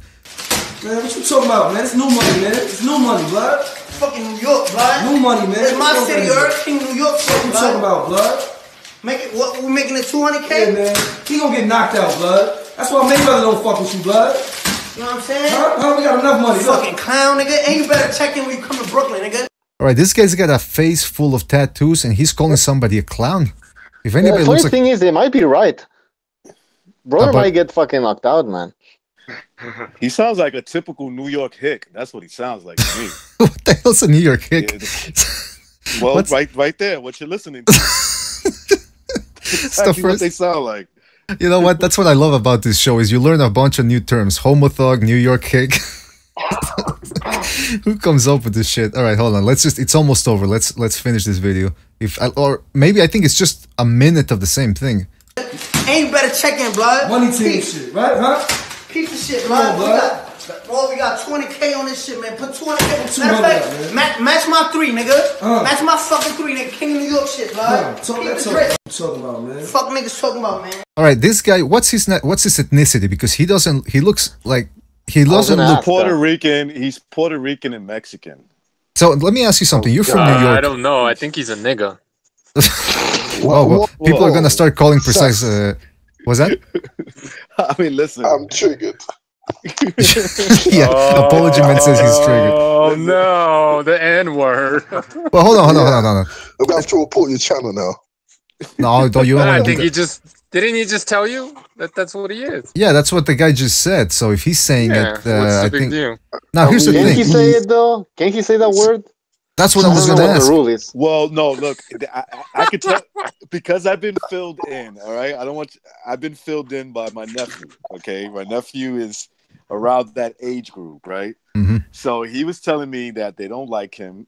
He goes, most of the people don't like him are not from New York. They're not from New York. They're from California. I think he even has beef with James Prince's son. From what I remember, right? And so the kid, you know, he's calling himself a blood, right? And supposedly he also hangs out with Crips and he uses the N-word a lot. He likes to say nigga this, nigga that. What up, nigga? You know, da da da. He goes on, right? And basically, there's a lot of people looking for him, and he goes on the social media and he's challenging them. He's like, "Come over here to New York and try to do that shit, nigga. You know what I'm saying? I'll get you robbed." And apparently, I don't know who the guy is. I don't know who the rapper is. But there was a rapper that did come to New York and they robbed him. They beat him up and they robbed him. Yeah. So I don't know who these people are. This is you know, I don't even follow hip hop like that. You know, I don't follow it. These young guys. The only reason why I'm aware of this kid is that I heard my nephew playing his music on his Instagram. And I was like, who the hell is that? And he laughed. He put LOL. He's like, he's like, just look him up, 69, Tekashi 69. And I looked him up and I was like, what the?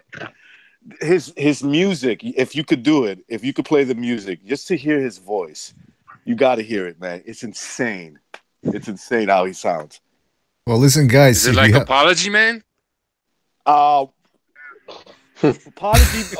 Man sounds more normal to him than when he sings. When this kid Tekashi 69 sings, you just got to listen to it. It's crazy, and it's funny you say that they're from Cali because they actually look like Oakland mop heads that broke into a nail polish store or something. No, they're from New York. The fuck's a mop? Oh, are they? Because they look like the typical Oakland mop head. Yeah, you know, the dreadlocks and the new era hat. Oh, is that what they're called? Oakland mop heads. Well, in Oakland they're called mop heads. With a Raiders shirt on to go. Yeah, Apology. People are saying you should do an album. Now, death metal. Stu, what do you think? Like, do you think this guy is a result of, I don't know, like liberals taking over the rap industry? Oh, come on. without a shadow of a doubt. I can tell you what this kid is exactly a prodigy of. The liberal do-gooders the liberal do-gooders have taken control of the hip-hop world. It's all about diversity with these guys, and they destroy. I mean, look what they've done to Star Wars, man. I mean, if you do want to see, if you want to see a cultural Marxist film, then you'll look no further than Star Wars. I mean, how they that franchise. It sucks, the female. Yep. Yeah, the female that had never seen the light, all of a sudden is doing things in a day that Luke Skywalker couldn't do in 4 years, right? And now you have Luke Skywalker milking a fucking alien. Go ahead. That girl No, I was just saying. Go on. Hollywood is all. Go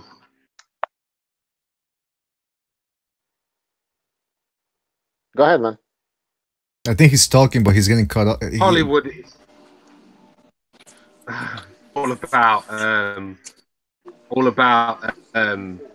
this bullshit now. If you look at a lot of the movies, they're shoving it in our face. It's all about. Have you noticed all these women heroes we're getting? You know, you get a good thriller or a good, you know. Now the woman's the savior of the day. Guys are going down like flies, aren't they? We're hiding behind this super chick. Do you know what I mean? Stu.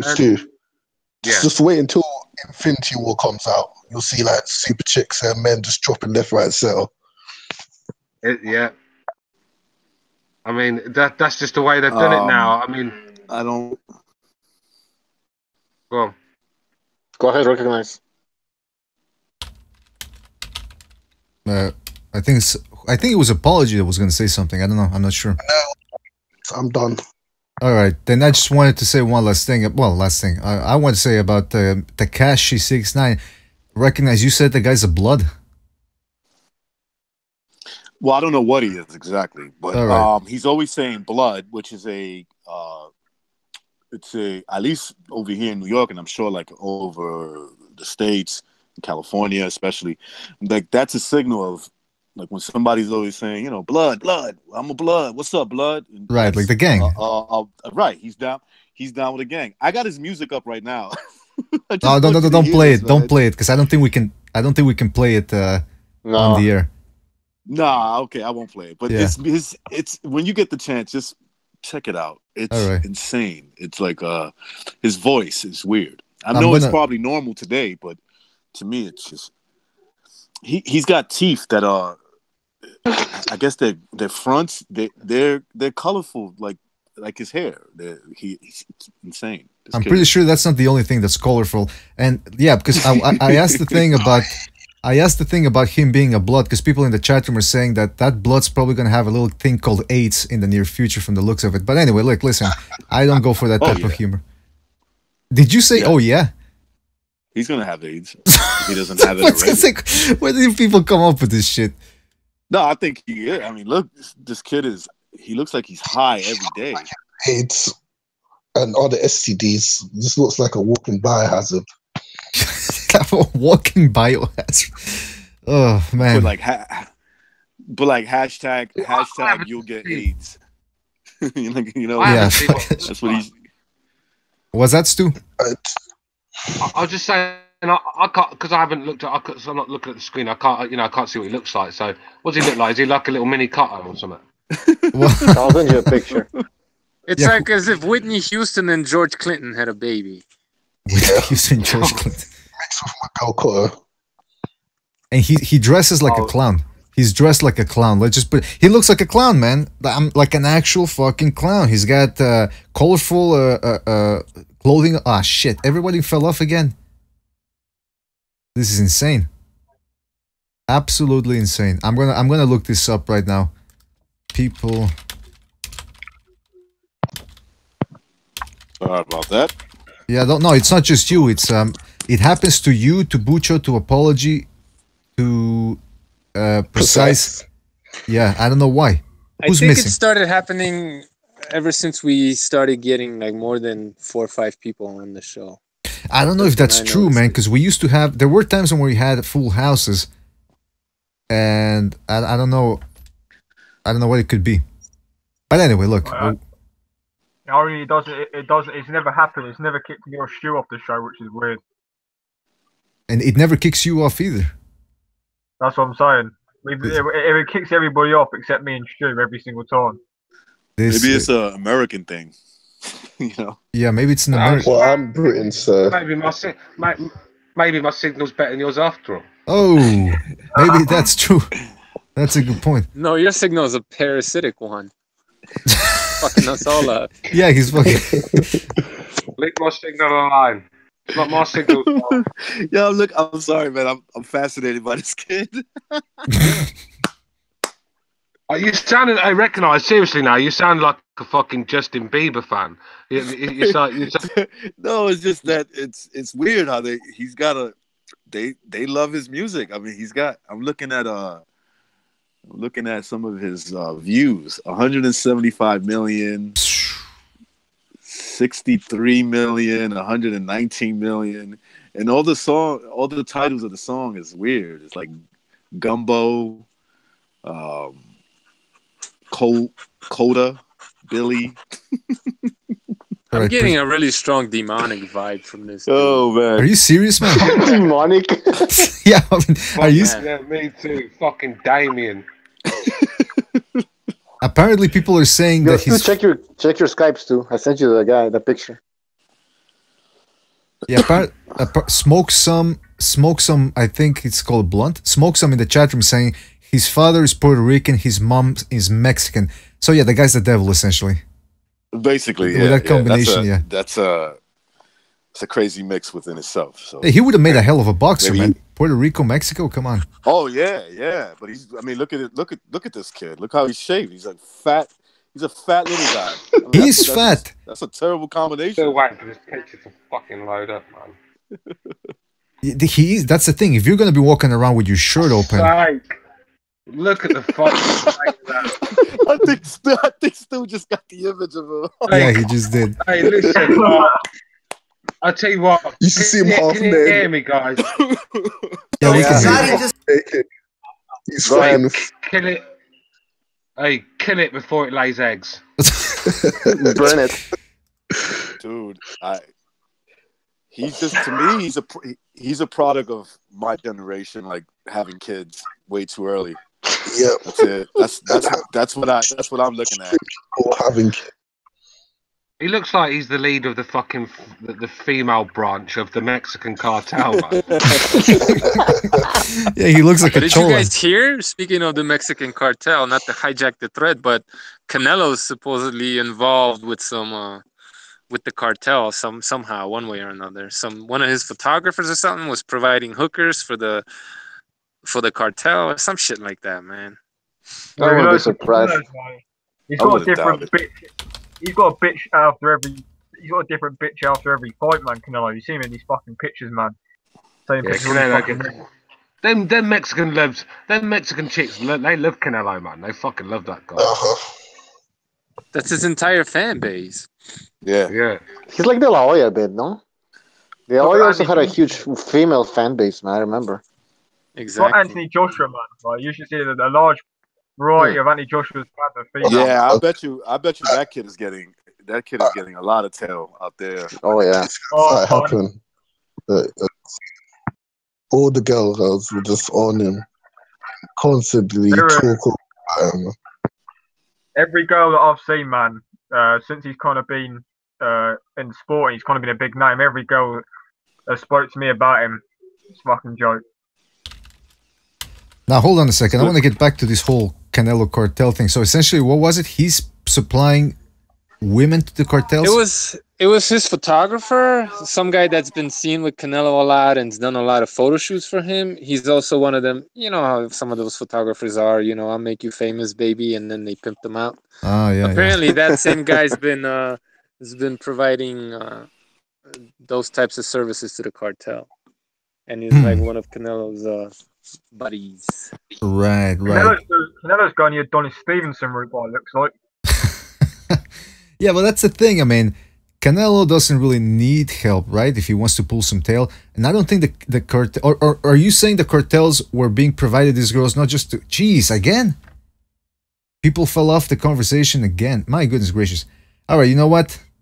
We'll wait for everybody to get back and then we'll sort this thing out because I don't know what's going on here.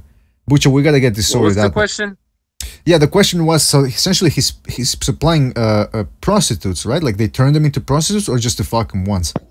Exactly, yeah. Like girls for parties, you know what I mean? Right. Well, look, a lot of girls, that's how they get started in the business, you know? They gotta entertain. That's what they call it. They don't call it prostitution, they call it entertainment. And, all right, everybody's back. Well, except Well, hey, by the way, there was also a Mexican football player who was involved with the drug cartel. So I guess it's common, no? Well, common, yeah, it's a common occurrence from what it would appear. But look, wherever there's money, wherever there's fame, there's gonna be women around wanting to get a piece of the action, a slice. Even what was it? You know, we were talking about Marky Mark in one episode. His brother, who was part of that, what was it? New Kids on the Block. And I remember a long time ago, I was watching a documentary about that, and apparently everybody got a piece of the action. Oh. All right, so Bucho decided to test the alert there. All right, Bucho, man, you gotta stop doing that, man. If it doesn't work, it doesn't work, man. All right, but anyway, these freaking people there were New Kids on the Block. They were getting groupies. The bodyguards were getting in on some of the action. You know, when New Kids on the Block, when they were tired of the girls, they would give them to the bodyguards. Women would come up and they would tell the bodyguards, listen, I'll suck your cock if you let my daughter backstage and stuff like that. So that's the type of shit that goes on backstage in this type of business, entertainment, as I like to call it. So I'd like to know how many boxers actually get groupies, you know? A lot. The really top ones.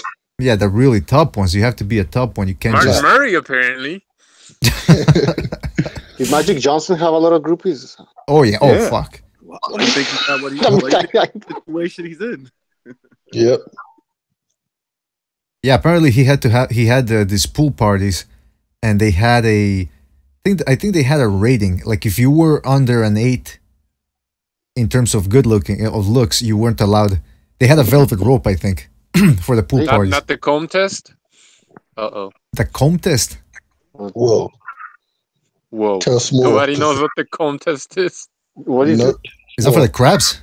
Like black high society in the South, or maybe even in the North in the United States, they would pride themselves if they could run a comb through their hair. So they have these high society parties that if you couldn't run the comb through the hair, you didn't get in, basically. That's fucking stupid, man. If you're gonna party, you get the best. Now it's not about hairstyles, it's not about race, it's about who's down to party and who's willing to put in the time and the work to get things done. You know what I mean? I mean, I tell you something. This fucking, what was it? High society in the South, you said?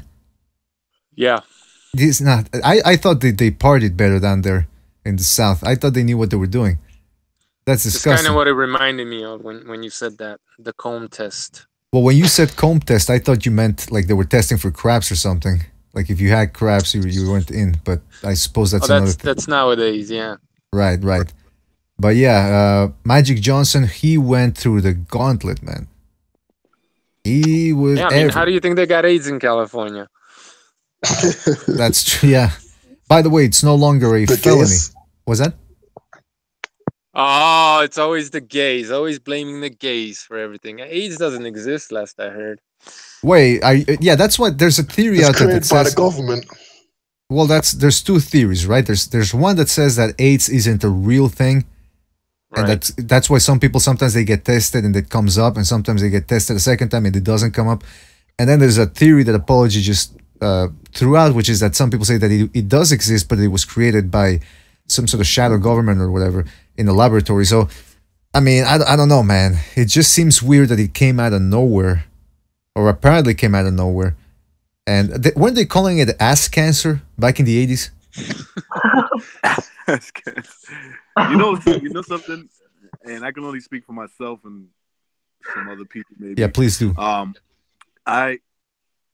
It's funny, like I've known a lot of people like myself that has had a lot of experience and made a lot of mistakes, and I never got nothing.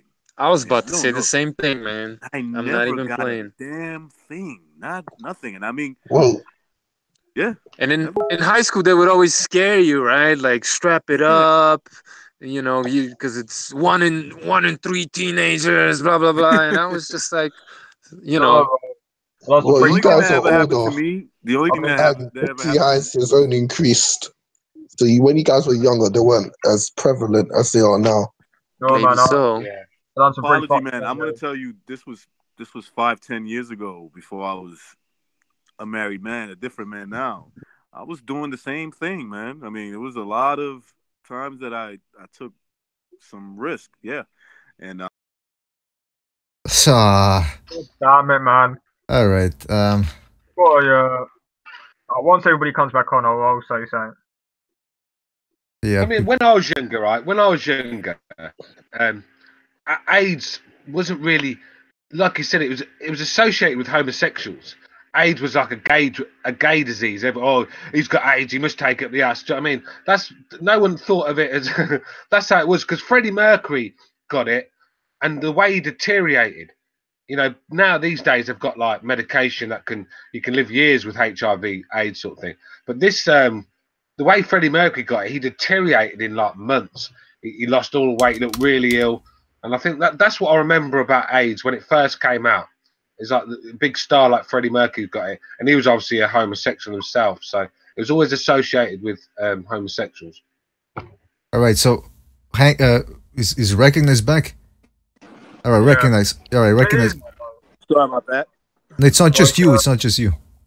I'm with Recognize, man. Like, I'll take risks every time, man. I don't fucking strap it up. Like, jeez. No, man, you just strap it up. I don't strap it up, man. Like, I don't give a fuck.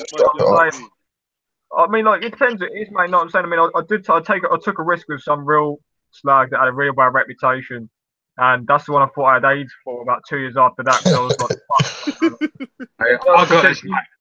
I got this mate, right, and he will fuck anything. If it's got a pulse, he'll fuck it, right. And some of the fucking states he's fucked, right. And he gets up in the morning eating his breakfast like no man's. I'm like, ain't you worried? And he'd be like, worried about what? I'm like you ain't got fucking AIDS or some sort of fucking disease. Look at that state, that thing you fucked last night. Some guys just don't give a shit, do they? Do you know what I mean? I don't, man. I don't. I mean, you really should, because if something happens, man, like, you will give a shit. But I mean, until it happens, I'm kind of like, I'm not the same as I was when I was. I mean, I kind of like, I don't do it as bad. When I was like fucking 18 and all that, I was kind of doing it, but it's not as bad now. I got a story for you guys about this girl that the first guy that she's ever been with, the first guy, and she's still with him. She's still with this dude. And she was super hot. She was a virgin. Everybody, the guy that's with her is my friend. Everybody wanted this girl, but he ended up with her. Dude, her first experience where she's, sexually intimate with someone, she gets herpes from this guy. That's her first sexual experience. That's bad luck right there, man. It's not that bad. Boxing style. It's not bad, but it's like, damn, wow. I'd have still blamed her for it. Oh man, right. My first relationship, man. I took the girl's virginity, man. Let me tell you right now, man. She fucking despises me now, and I know for a fact that she knows that I took her fucking virginity, man. And she wouldn't spit on me if I was on fire, man. So the fact of the matter is, you know what I'm saying. She must fucking despise it. And also, boxing style in the chat saying, literally don't give a shit, Cameron. Enough of these fucking shit jokes, man. I'm trying to fucking get a fucking rest on. I mean, virgins. I mean, we live in England. What's one of them? Oh, jeez. Well, like I said the other day, you've got more chance of finding the Ark of the Covenant than you have a fucking virgin in this country, man. Oh man. Yeah, we were talking about the other day, man. I've got a real. My closest friend's a female, and she opened me up. I've not fucked her, you know what I mean? If she offered it to me, I would fuck her, you know what I mean? But what I'm saying is, like, she talks all the time about, you know, that she fucking plays with herself and all that. And I'm just thinking to myself, you know what, man? We've been fucking friends for a long time. Maybe I should just go around and fuck the shit out of her, you know what I'm saying? I don't understand all these fucking girls, man. They're all that innocent, don't they? When all of them are taking cock all the time, man. I don't give a fuck what you say. I mean, there's some decent stuff. But all of them are taking. How about cock. the ones that are like, I've only slept with one guy. I usually don't do this, and next thing you know, yeah, of course you have, man. They're talking about. They're talking about how they slept for the week. Nothing's happening tonight, so don't get any ideas. 10 minutes later, bent over the washing machine.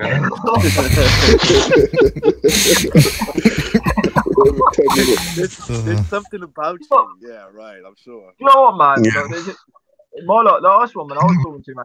She was one of my brother's friends, and I commented on my brother's status. My brother's 20 now, so he's 2 years younger than me. But I commented on one of his statuses on Facebook. And all of a sudden, this girl adds me on Facebook, man. And she starts fucking asking me to fuck her and all that. This is true. She started asking me to fuck her and all that. And I was like, you're my fucking brother's best mate. Some fucking slags out there, man, I'll tell you that. Whip out your cocks, come on. Yeah, man, I mean, these girls... Women start war, brother. They start wars. They get guys killed all the time. A lot of them have psycho exes as well, man. Like one of my exes had a real psycho ex. Like he was in fucking prison for fucking beating her up and that. I was like, I ain't getting involved with that shit. Oh, you were friends. You were friends with Christy Mack. Yo, I like this Cameron. Damn. Yeah, he's got connections. He was dating Christy Mack. I don't blame him. Were you the guy that almost? Were you the guy that escaped? Cameron was the guy that got beat up. Oh, yeah, exactly. Yeah, slipped away. He's the one that slipped away.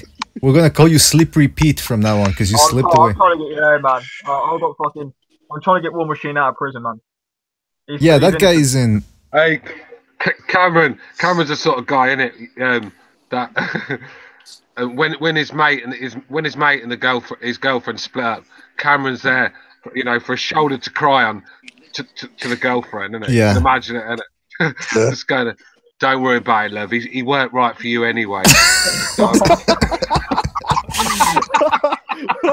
Yeah, Cameron's the type of guy that he invites the girl over to just talk, you know, get something off your chest. I'm a shoulder to cry on, and then before heart to heart, you know what I mean? Just talk to me because you know you want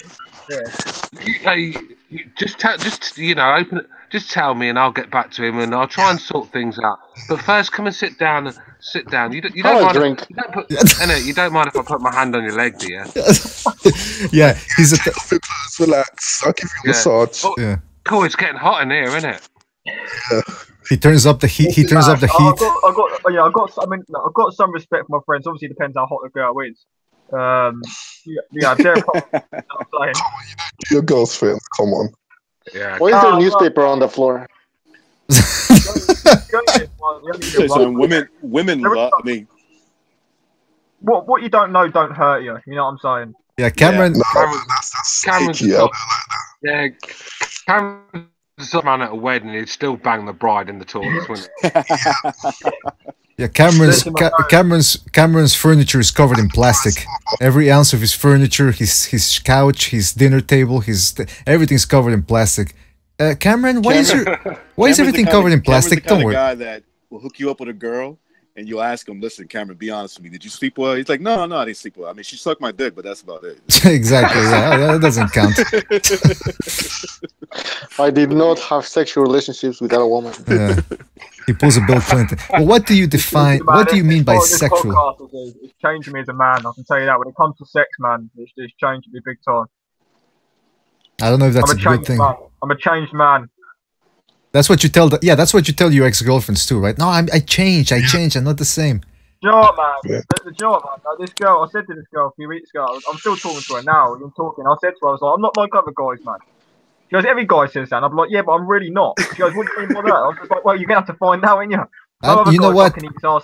I do the complete opposite. I do the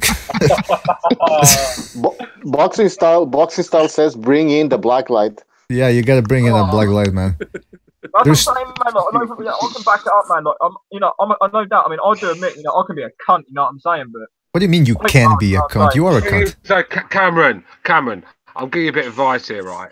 That could be your downfall. You can meet a girl that you really like, yeah. You think it's working. She's the sort of girl that you want to be with. You're getting in the bedroom, getting it on. Next minute, you start licking her bum hole. She freaks out, thinks you're fucking weirdo.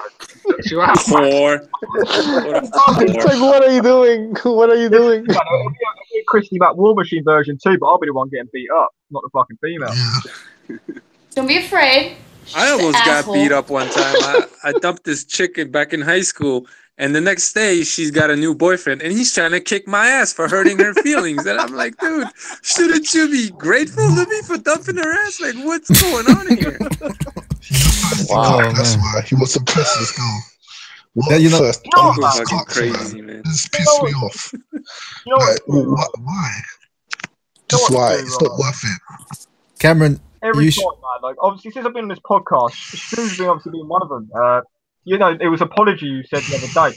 Every time I'm gonna lick a girl's arse out. Now, all I'm gonna have in my head is the last thing in my head is apology saying I just can't get my head around the fact that shit comes out of that. Oh man, Yo, Cameron, you ruined it for the young man. Come on, man. How would you get over that though? Like, poo comes out of it. Like, do you guys understand? Listen, man. When I was licking her ass, man, I just don't think of that shit. Like, no pun intended. You know what I mean? Well, let's be real though. Oral sex is only marginally better. Let's keep it real. At least flavor as far as bacteria goes. You know what I mean? Well, precise. What type of girls are you going out with, man? No, wait, hold on. Oral sex. They say a pussy is cleaner than a mouth. They say it's cleaner than a mouth, man. Is that what they say? Is that what she told? Is that what she told you? Yeah, that's what I heard, man. Yeah, but mouth is really dirty, you know. Well, hold on. One at a time. One at a time. BD Bucho, is that what your ex-girlfriend told you? No. And by the way, can I say something? Can I say something? The last thing I've got certain things I don't do. When a girl's noshing you off, and she comes, why do girls do that? Nosh you off and then go to fucking kiss you, like you're gonna sit there with your tongue out waiting. Do you know what I mean? Get the fuck out. Some guys are into that, Like, some cocks are into that. They'll just let the girl kiss them right after you come. Nah, I'd never do that. I would never do that, man. That's what he says. But I've heard some people into that. Do you know what I do before, when I'm with girls? What I do before anything happens, I make them go and wash their vaginas because they've been weeing all night. Oh yeah, of course. Yeah, you gotta clean that, baby. Come on, what are you doing? Hey, I watched her go in the toilet 4 or 5 times. So she's gonna no fuck that. I'll make sure she cleans it, mate. I'm quite hygienic. There's some women that even if they wash it, there's still like a fucking smell, man. Dude, I met some girl. It's like fuck, man. Oh yeah. There's nothing. I was in the car. Man. Hold on. One at a time. I did a girl in a car once, and one was like, I met her because it was like one of those things where she said, "Do you want to meet?" And I was just like, "Well, I've got nothing better to do. It's either that or just sitting and watching fucking boxing." So I thought, right, fuck it, I can watch the boxing after. So I went and met her in her fucking car, man. I went on the back seat and all that shit. When she pulled her fucking pants down, I was like, I can smell that shit from a while away. Open the fucking door. I never experienced that, man. I don't know what the fuck you I know. I couldn't do it for like for a long time. I wasn't going down. I was like, nah, man. I was so traumatized, man. You've got to style it. You've got to style it though. You've got to style it. You've got to slip a finger in there when she ain't looking. Smell it quickly. No, what you do Do you is know what I like, mean? you pretend. Hey, if it's but smell it quickly. And if it smells like Goody Day, then get the fuck out of there, man. Do you know what I mean? How do you get out though? Like, what do you say though? You fake a phone call. You fake a phone call, Dad. That's in the hospital. What? When I want to get out there, I always make an excuse about my dogs. I'm like, I better get back from my dogs. I've not fed them all day. I carried on doing it, but I thought, you know what, right? I carried on doing it. Like, she smelled of shit. I still fucked her anyway, man. Like, Cameron, was you sitting there gagging while you was doing it? Listen, like, in all seriousness, I was sat there. That's why you went for like, the ass. The less of two evils. No, man, listen, in all seriousness, I thought, listen, she smelled of shit. I fingered her, sort of thing. My finger, she smelled of shit, but I thought, fuck, I might as well fucking now me. I thought, fuck it. Listen, man, listen. I went back home, right? I went back home, and I was in the shower for about an hour, and I used a whole bottle of shower gel just on my cock, man. You couldn't just tell her to get. I told her to wash her fanny after, don't worry, man. No. You wash it before. Exactly. I said, wash it next time. She was like, oh, ain't gonna be a fucking Cameron, it don't work like that. If it stinks, if it stinks, you don't say, well, I'm going to ride this smell out. You can wash it after I finish it. It don't. People could sometimes, you smell like pussy, and then you're walking around and people can smell it. Have you noticed that? People notice. He was hot, man. Her pussy smelled it. That's how guys Cameron, control yourself. No. Now, sex is sex, man. Fucking, if it's offered you on a plate, man, don't remember they smell of shit or not. Just fucking get in there, man. Oh, man. Deal with it, man. Cameron, they all do it, man. Everybody on this panel, they're lying. They're lying to you. Yeah, man. They go in deep and dirty. They don't care. Come on, when you're in that mood, you're ready to go. That's it. You're not worried about it. Yeah, exactly, bro. She has exactly. the cleanest vagina ever. John Gonzalez, you want to say something, man? Girls don't care either. Girls don't care about that stuff. Girls, man, I've taken a piss, got out of my car, taken a piss, go back inside the car. The girl blows me afterwards. I'm like, what the fuck? Girls are into that. Girls like mine sucking sweaty balls as well, man. You know that fucking Yeah, they don't care. I've come from working out. Nah, see, that's wife material right there. I got a bit of decency when I was in the car, about to get a blowjob. I didn't have no water around to wash it for, because I'm a decent guy. So I got a bit of Coke out, a bit of Coca-Cola out. He's a decent guy, you know. He likes to talk about scars. When that's fucking Did it burn? Yeah, it fucking smelled like fuck, mate. I was like, I to get to what I'm saying.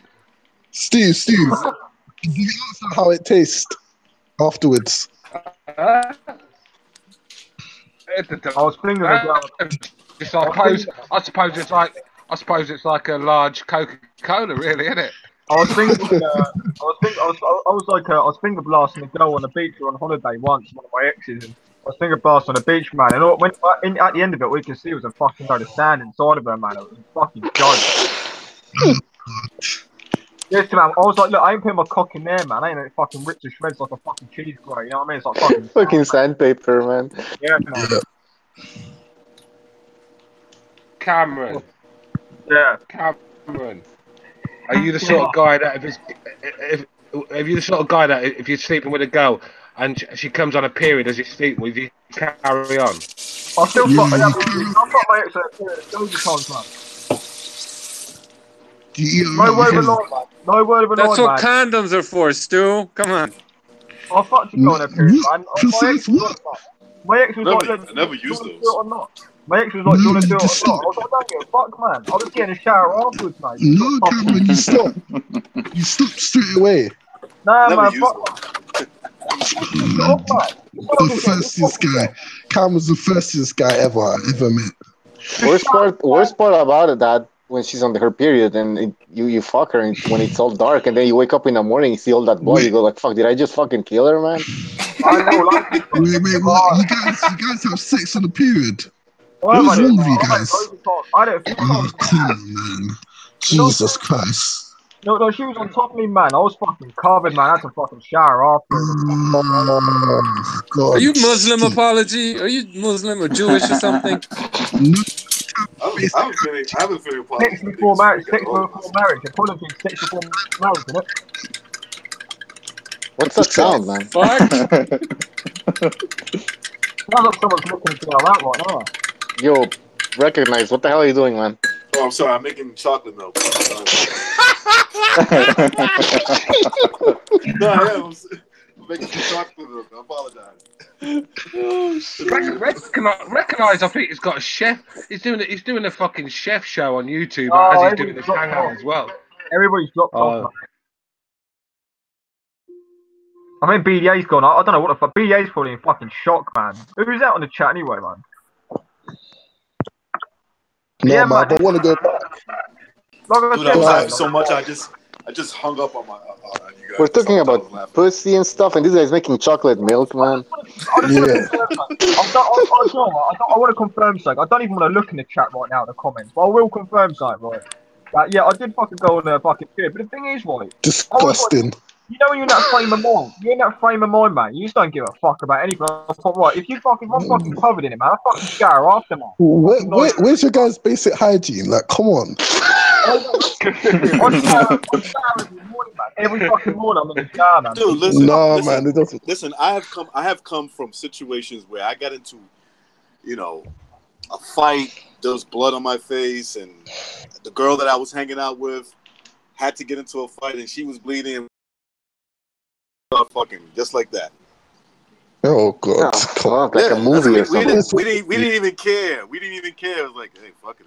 So why is it when I say something that's really fucking bad? I get fucking ready to feel Cameron. Yeah, we recognise that, man. I was gonna say something. No, Cameron. I was gonna say that's just me. That's just me letting people know, like, whatever you like. That you like licking ass. I bet you all these guys on the panel like to do the same thing. They're lying to you. They're lying. I'm telling you. I'm not. I do. This is what I like. This is what I like recognise. Hey, or they like something. Or they like something freakier. They like something freakier than that. Yeah. They probably like licking toes. No, this is what I like. I can swear on my children's life, mate.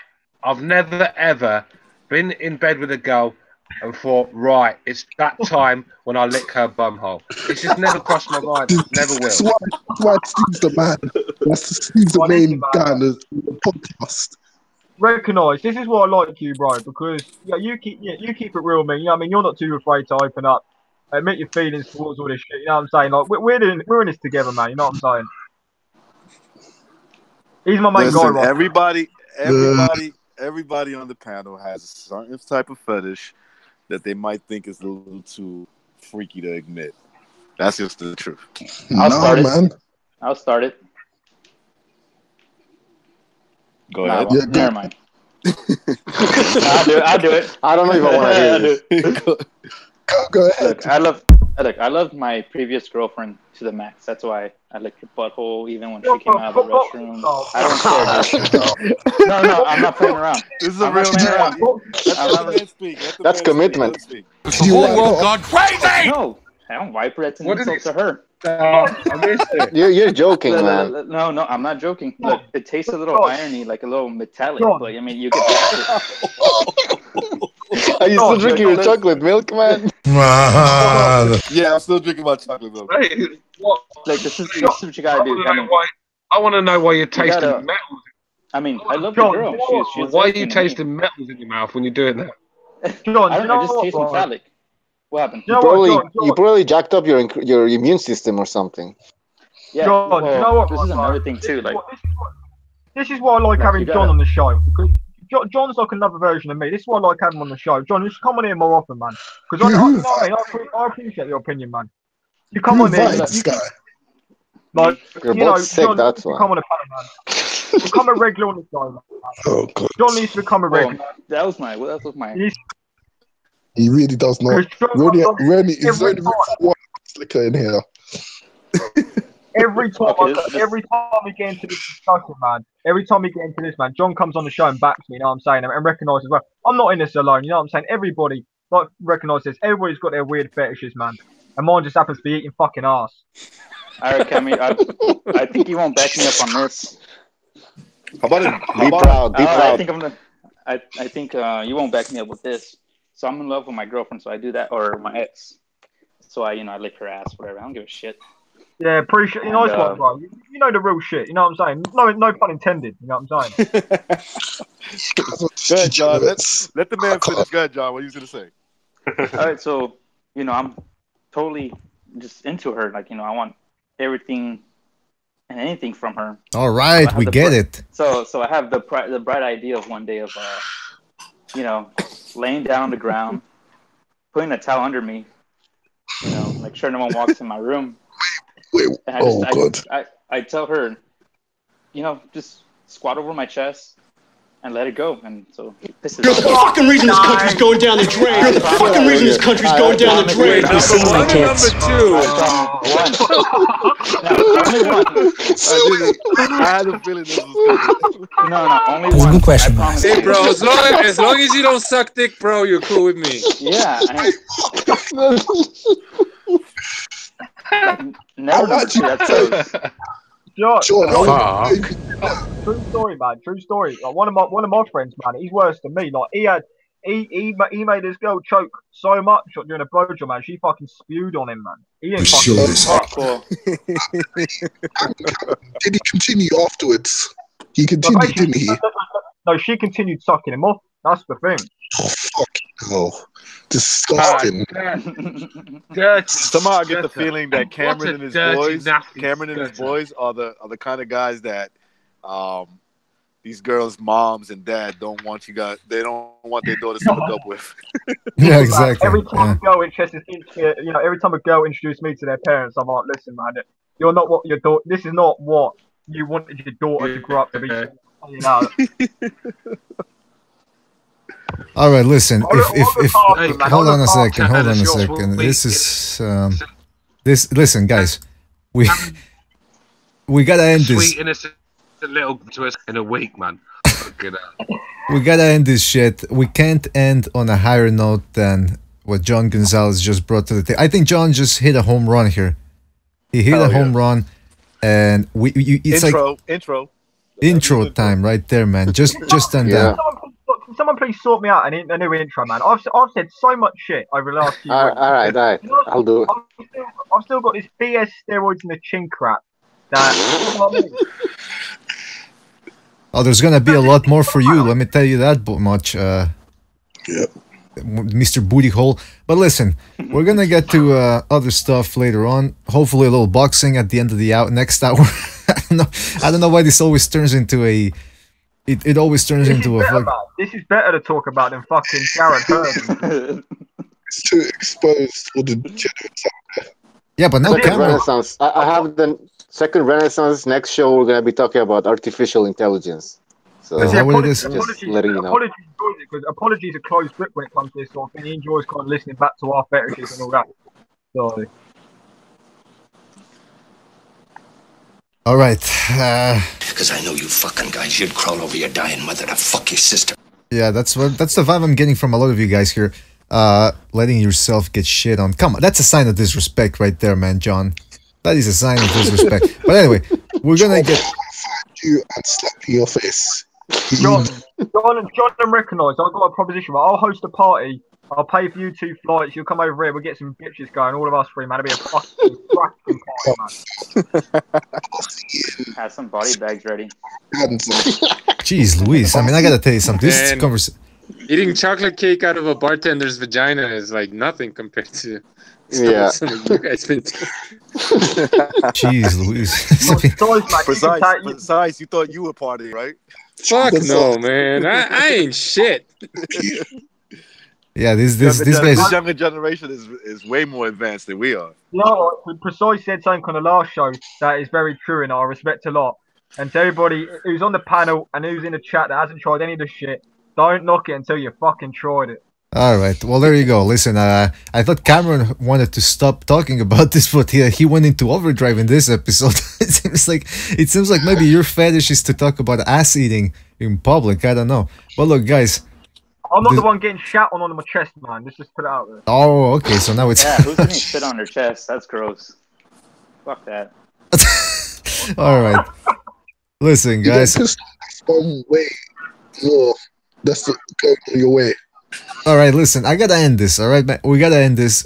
We'll continue talking more about this fascinating subject on the next episode. First of all, I want to thank everybody that was here.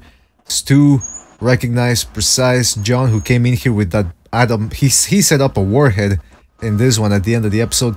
I want to thank Cameron, and I want to thank Apology, man, for their insight, both in when it comes to boxing and when it comes to...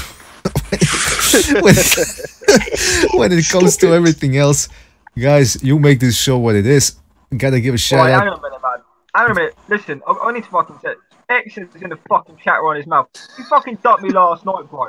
You fucking ducked me last night. I'll come on your fucking channel and I'll debate your fucking ass, man. You're old ass, man. I'll tell you that. Stop running your mouth in the fucking chat. Let's get a fucking hangout going, man. Let's fucking do this, man. X doesn't eat ass, so he wins the debate already. The fucking degenerate, man. You don't want any of this. That's a good point, Apology. Yeah, he's a sucker. Stop fucking ducking, man. You don't want any part of recognise. All right. Recognize Meiji, bro. Recognize fucking Meiji, bro. Guys, we gotta go. We gotta go, guys. So with that being said, I want to thank everybody in the hangout. Don't forget to check out Precise's channel. He just left. I want to thank Stu for coming in. Check out Recognize's YouTube channel. Check out and also check out X's, which is affiliated with Recognize, even though they hate each other. Even though they hate each other. Check out Cameron's channel. He just started a YouTube. He just restarted his YouTube channel as well. Check out his Twitter. I appreciate the subs, man. There's a lot of subscribers who are subs. So I appreciate it. All right, perfect. And Apology, do you have anything you want to plug? Not at this moment, no. All right, fantastic. Well, anyway, thank you for coming on. Thank everybody. I want to thank everybody for coming on. Koran Bread in the chat room, Rod T. Davies, Shepherd of Sons, Boxing Kills TV, Glenn Rodwell, Boxing Style. Sorry we couldn't get you in, man. We had to end the show. Smoke Some Blunt, I think. Josue B, Jehovah Mixate, Pop Tart Gun. Cachnello was in there early on as well. Cthulhu Sees You, Boxing Kills. Weed Degree, can't forget Weed Degree. I think Brandon was in there as well at the beginning of the show. Gangsta 003.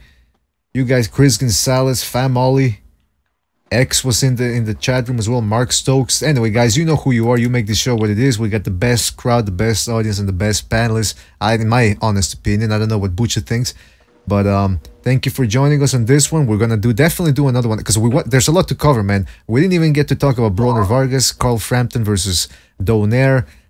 What's the other fight? We talked about Tate against Narvaez. I need to go. I need to go have a late night masturbation time, man. So I'll speak to you guys in a bit. That's enough out of you, Cameron. You're pushing it. You're pushing it with your degeneracy. This is a family show, and I'm getting a little sick of it. I'm getting a little sick of this X-rated crap, man. I'm gonna get banned, man. I'm gonna be the next banned panelist. Yeah, the boxing board of the BDA board of directors doesn't like the direction the show's going. So man, you check the chat though. You checked the chat over last week. I'm starting to become a fan favorite, so I'm going with it. Yeah, I think they like, yeah, they like the ass eating talk. Anyway, guys, thank you for joining us. Don't forget to subscribe to this channel, subscribe to BDA or normal channel, regular channel, hit that notification button. And guess what, guys? We're going to see you in the next one. Who knows what's going to happen next? Take care, guys. Thank you, BDA.